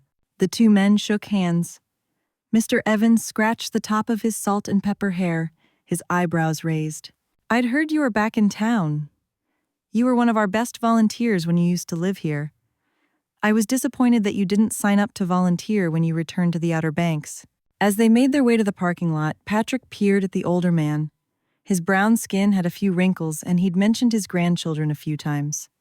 He recalled Mr. Evans being kind and thoughtful. Right now, he needed someone to talk to. He didn't want Miss Evans to think that he wasn't interested in helping out at the community center. Are you busy right now, Mr. Evans? No. Did you need something? He took a deep breath and nodded. I wanted to talk to you about why I've not been volunteering at the community center. Do you want to have a late dinner at the Chinese restaurant across the street? My treat. The older man grinned, showing his perfect white teeth. I'm never one to turn down a free meal. My wife is out of town, so I don't need to rush home. He mentally sighed with relief. Great. Maybe talking to Mr. Evans would help him to make the right decision about his plight. They entered the restaurant and were seated at a table with an ocean view. After placing orders for sweet and sour chicken, egg rolls, and cokes, Patrick cleared his throat. Hopefully Mr. Evans wouldn't get too bored with all he was about to share with him. Briefly, he again recalled all of the work he needed to do at the office. He pushed the thought away. Once their food was served and they'd blessed the meal, Patrick reminded Mr. Evans about Raquel. I was dating her before my mom passed. The man nodded. Yes, I remember seeing her at the community center. She once mentioned to me that you'd probably be happier working at the community center full-time instead of crunching numbers all day. He almost choked on his bite of egg roll. He was so surprised. He took a swig of Coke. She said that? Yeah, pretty woman. I could tell that she adored you. When I see her at church, she always says hi. While they continued eating, he told of his return to Ireland because of his mom's death. He didn't mention his mom's suicide. He spoke of raising his sisters, returning to the States to work with his dad, and reconnecting with Raquel. He finished by telling him about his conversation with Raquel at the burger joint. Patrick, are you mad that Raquel is right? You obviously have issues with fixing your relationship with your father, but fixing that is beyond your control. Such a task involves two people. I feel that you need to talk to your father about everything, just as Raquel suggested. Tell him how you feel and that you're tired from working so many hours. I'm sure your dad doesn't want you to suffer from burnout. He wondered if his dad would even care if he burned out from working so much. I suppose I could find another job. As far as Raquel being right, it's just strange that she could see something about myself that I wasn't able to openly admit. Well, that happens sometimes. It's hard to admit to our true feelings. Although teaching sounded good, he figured he wasn't qualified. He had no teaching degree. He doubted teaching could match the salary his dad was currently paying. Patrick, have you ever thought about working for a private school? I haven't researched working in the school system at all. At least not recently. Let me ask you this. Are you a CPA? Yes, I have my CPA license. Some had doubted that he had a CPA license since he was Irish. The CPA exam could only be taken by American citizens. He had to patiently explain to some that he had dual citizenship since his mom was Irish and his dad is American. Why do you ask? I work for Fishers of Men Christian School. Our controller, who is in charge of all of our accounting, is about to retire. Would you be interested in applying? I guarantee the hours would not be as long as what you are working now. He briefly mentioned the salary range. He winced. He'd take a cut in salary. He supposed if he were hired, he'd have his quality of life back. I'd have free time to volunteer at the community center. His heart skipped with dread when Mr. Evans shook his head. You might be able to volunteer a little bit at the community center. What I failed to mention is you'd be working with the kids, too. This was a surprise. Really? As the controller? How or why would somebody in accounting interact with the students? No, as an assistant coach. Our current controller doubles as an assistant coach. I've seen you work with the kids in the community center. You'd be a good fit for the job, and I'm sure the kids will respect and like you. I could let them know at tomorrow's staff meeting that you're interested and put in a good word for you. I'll email an application package to you as soon as I get home. Whew. He'd not been expecting a conversation such as this to play out. He glanced at their empty plates. Their server approached and refilled their beverages. He leaned back into his chair and sighed. I don't know what to say. You can apply. Pray about it first. At the very least, I can let them know that you might be interested. He closed his eyes for a few seconds and then finally nodded. That sounds safe.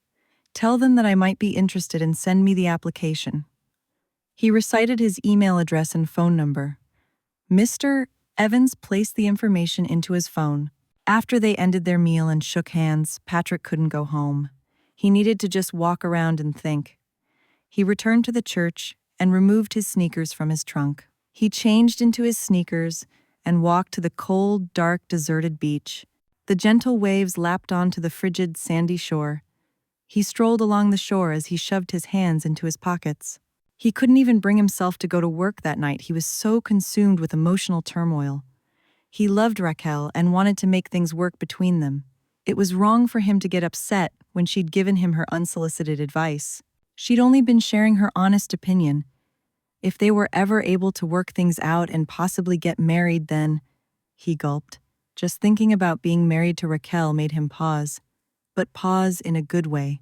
He sensed if she were a part of his life would be fuller, richer, even more enjoyable. He continued walking as a gentle, cold breeze blew. He took a deep breath and pulled out his phone and checked the time. He'd been walking for over an hour. He plopped onto a nearby bench and continued staring at the dark ocean while thinking, Lord, I really need your help. If I quit working for my father, what will he think?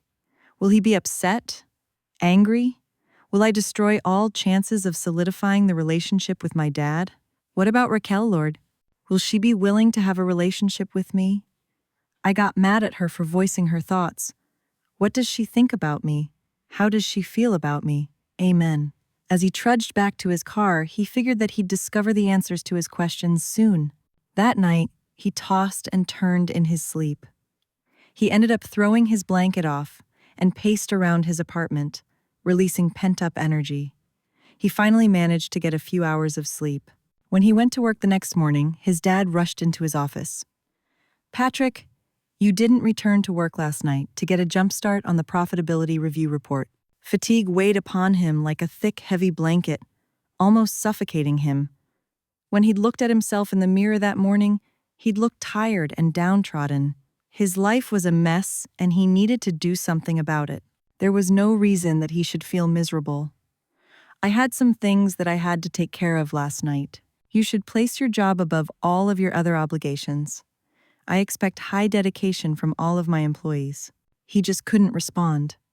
When he remained silent, his father turned and rushed away. He was probably going to go and fuss at somebody else for not working after hours. As he turned on his laptop and began analyzing spreadsheets, his stomach rumbled with hunger. He'd not had anything to eat or drink this morning. He grabbed a bottle of water from the small refrigerator beneath his desk and opened it. He took a long drink. The cool liquid felt good going down his parched throat. He wasn't going to be eating anything today. He was fasting. Maybe if he fasted, he'd feel closer to the Lord and figure out how to fix his messed up life. Chapter 15. Raquel hesitated before calling Amma. Her mind had been muddled with negative thoughts about her dad until she'd focused on all of the positive aspects of his life. Now, she needed to reach out to Amma to let her know that she'd like to speak to her father if he was able and willing. Not only had she been thinking about her dad, she'd also been thinking about Patrick. The other day at church, she'd seen him enter the building before the cantata started. After the service, she'd made a quick exit, not wanting to talk to him. She didn't know if he was still mad at her about what she'd said about his relationship with his dad.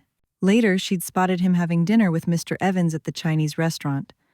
She'd been close enough to see the forlorn and pensive expression on his face. His shoulders were hunched.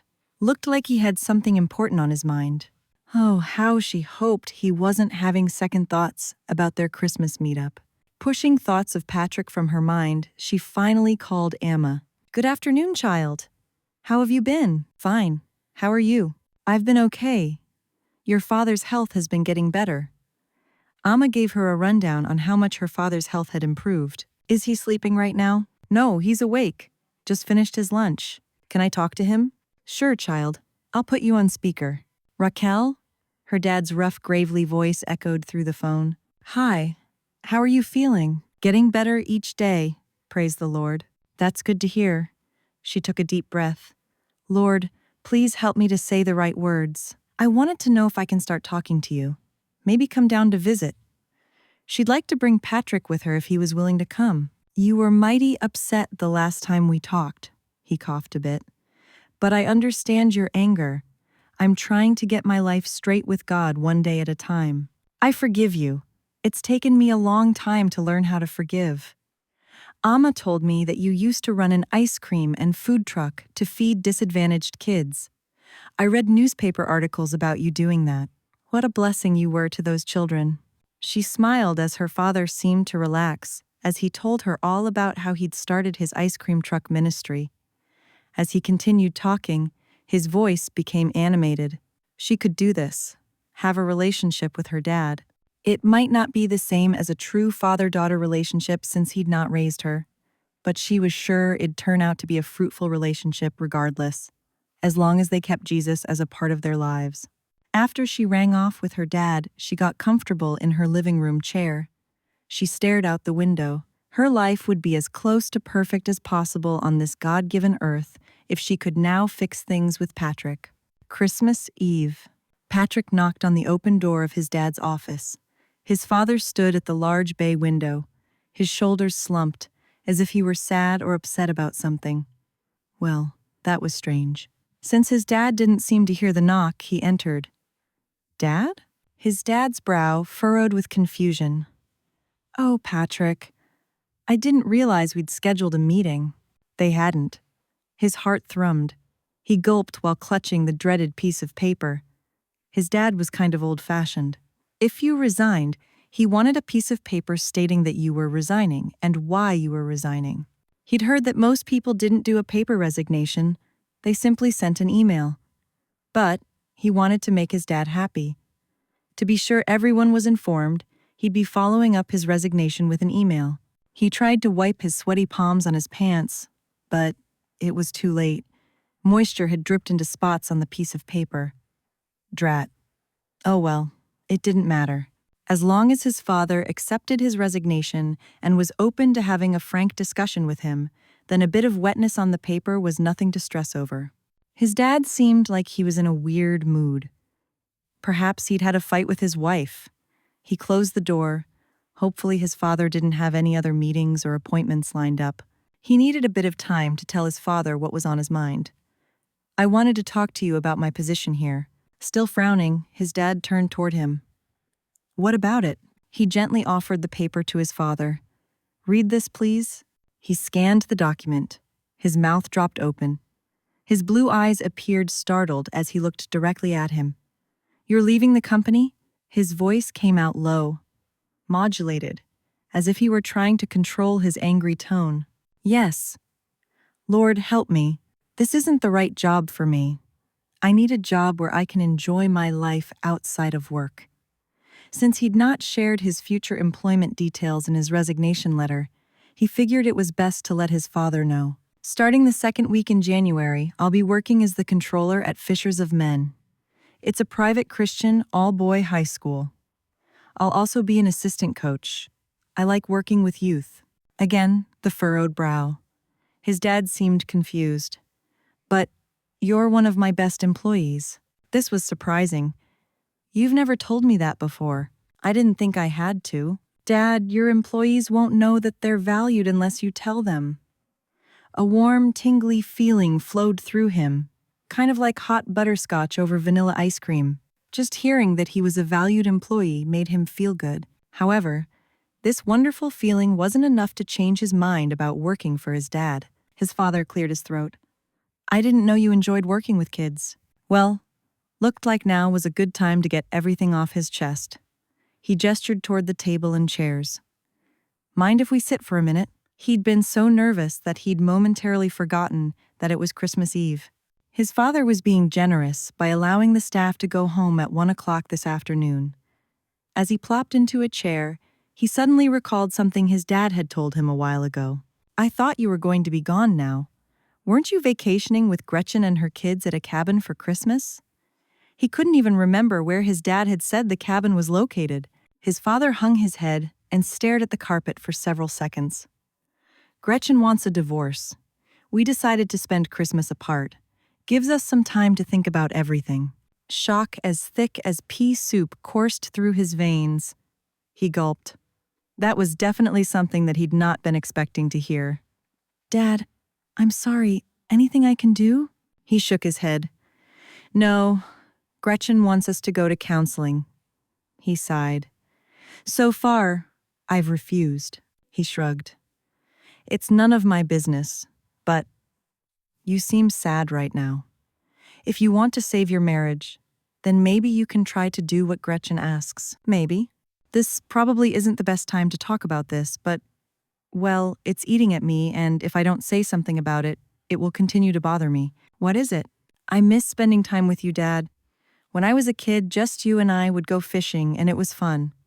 After the divorce, things changed. You acted like you didn't want to be a father to me anymore. I want to reconnect with you again.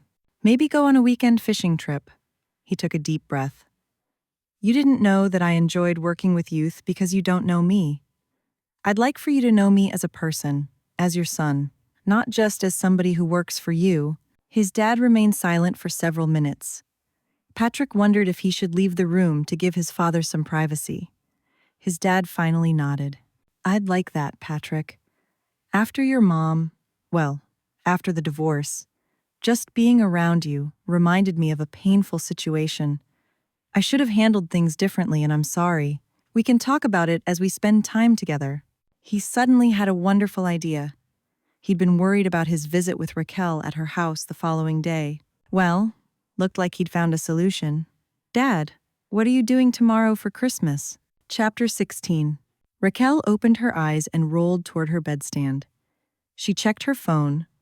5 o'clock a.m. Hopefully, Patrick was still coming for their Christmas meetup. She probably should have double-checked, but for some reason, she felt that she should just leave it in the Lord's hands.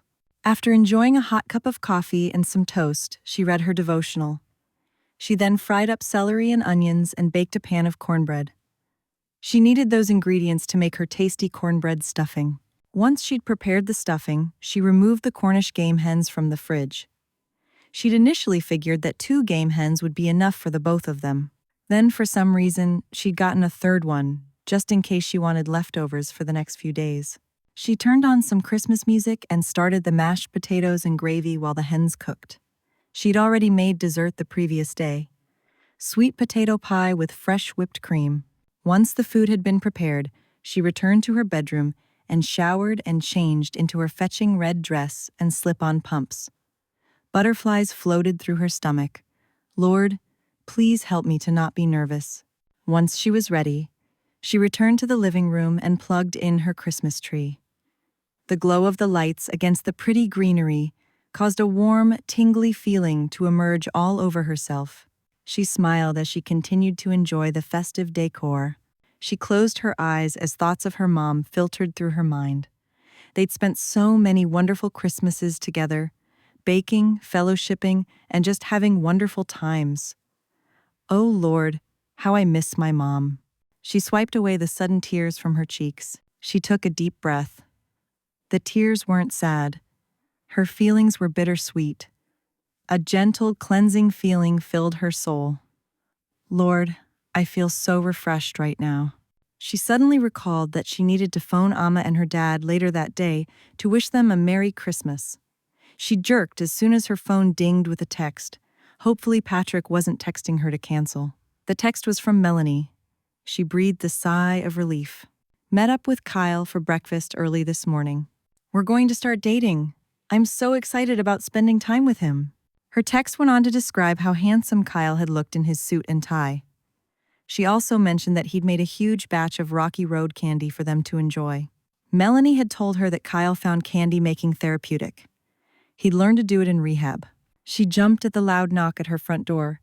Still trying to calm her racing heart, she quickly strolled to the door and opened it.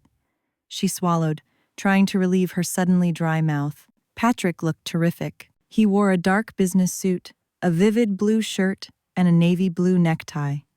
His pale skin clashed with his dark clothing. She twitched her fingers, aching to stroke his short, bright red hair. She recalled how they'd spent long evenings together and how she'd loved running her fingers in his thick hair. He smiled as dimples winked on his pale, freckled cheeks. "Good afternoon, Rocky." His deep, hypnotic voice made her swoon. She took a deep breath. "Hi, Patrick. Come on in." He entered the house. His mouth appeared tense. Oh no, something was wrong. She touched his arm. "What's the matter?" He gestured toward the living room. "Could we sit and talk for a minute?" "Sure." The blinds were open and buttery bright sunlight splashed into the room. They made themselves comfortable on the couch. He bowed his head and closed his eyes. His lips moved. She assumed he silently prayed. He finally opened his eyes. "Look, Rocky, I love you. I shouldn't have kept my mother's suicide a secret from you. I should have asked you to come to Ireland with me, but I didn't. I hope you can forgive me. At the time, I felt I was making the best decision." She nodded. She wanted to put him at ease. "Patrick." She leaned over and kissed him on the cheek. He smelled so good. The woody citrus scent of his Irish cologne opened up a vivid box of memories for her. Some memories so vivid, she looked away, her heart suddenly beating hard. She wanted to do more than just kiss Patrick. Again, she recalled what they used to do before they were saved. He caressed her cheek. Her skin warmed beneath his gentle fingers. She focused on his amazing emerald green eyes. If the situation were reversed, I probably would have done the same. He took her hand and squeezed it. "Good. I feel better now that I've said that. I also wanted to let you know that I've spoken to my dad. We're going to try to spend more time together as father and son." He took another deep breath. "What you said when we were at the hamburger place, when we had that argument, Rocky? All of it was true. I just wasn't brave enough to admit it to myself. I'm glad you spoke up. I needed to hear that." Relief, as smooth and rich as golden honey, flowed through her. "I'm so glad you told me that. I was worried that you were mad at me. So, are you still going to work with your dad?" No, actually, that's another thing I wanted to tell you. I'm going to take a job as a controller for Fishers of Men Christian School for Boys. I won't be working such long hours, and the job doubles as an assistant coach position. It'll be nice for me to work with youth again. Hallelujah. That was a relief. The urge to kiss his beautiful mouth consumed her.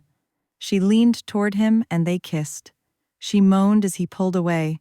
His pale skin reddened. Oh no! Looked like he was nervous. Rocky, I can't be alone with you. I don't trust myself. Phew, she wasn't expecting him to say that.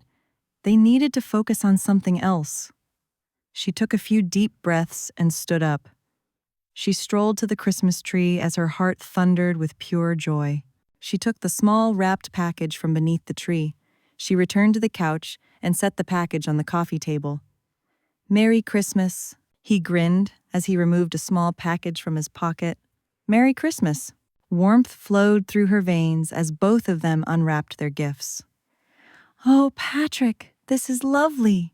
Her voice wavered as she removed the gold charm bracelet. The bracelet had a single cross that dangled from the chain. He helped her to put the bracelet on. She held her wrist up to admire her new gift. Every time she wore this bracelet, she would think of Jesus Christ and Patrick. Thank you. Thank you, too.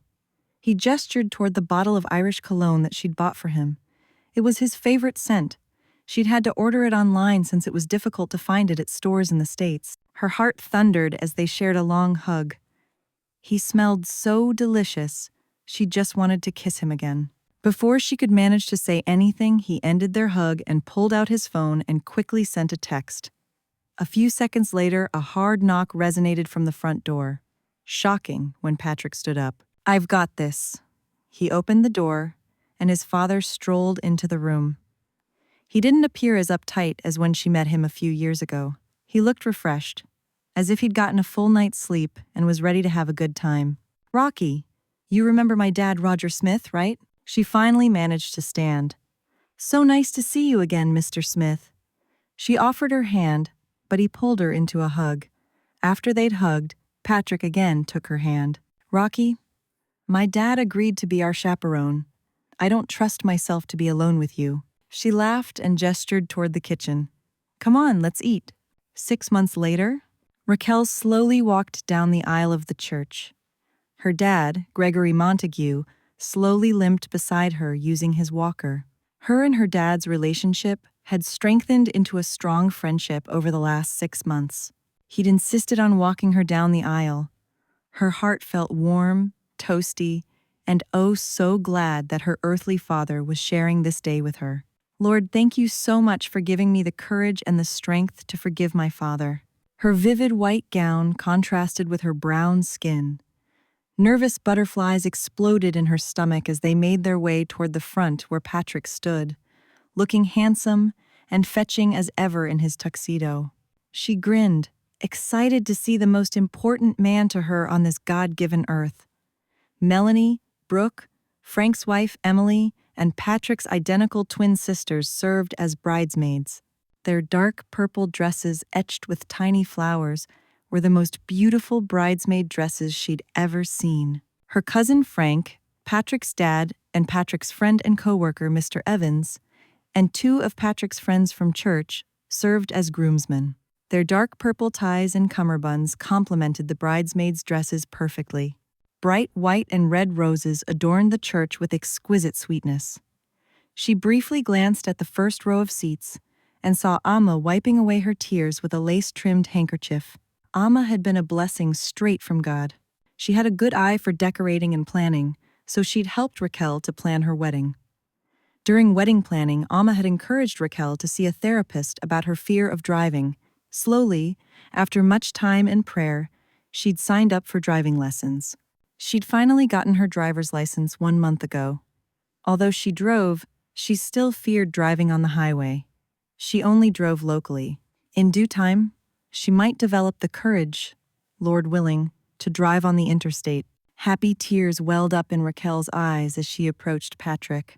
He was definitely the most beautiful man she'd ever seen. She quickly blinked her tears away. No way did she want to risk ruining her makeup. The pastor stood at the podium, and gazed out at the audience. Who gives this woman away to be with this man? I do, her father's voice echoed throughout the entire church. A few of the attendees fondly chuckled at his exuberant tone. After her father had limped back to his seat, the pastor then recited their vows. Do you take Raquel to be your lawfully wedded wife?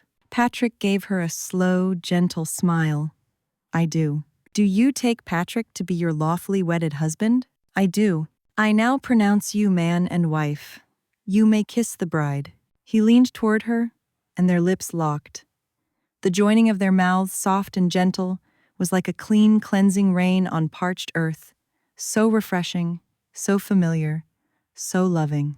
I love you, Rocky. His strong yet gentle voice whispered the words in her ear. She then placed her mouth near his ear. I love you too, Patrick. She whispered the sweet words right before they shared another kiss. Thank you for reading Butterscotch Bliss. I hope you loved Patrick and Raquel as much as I do.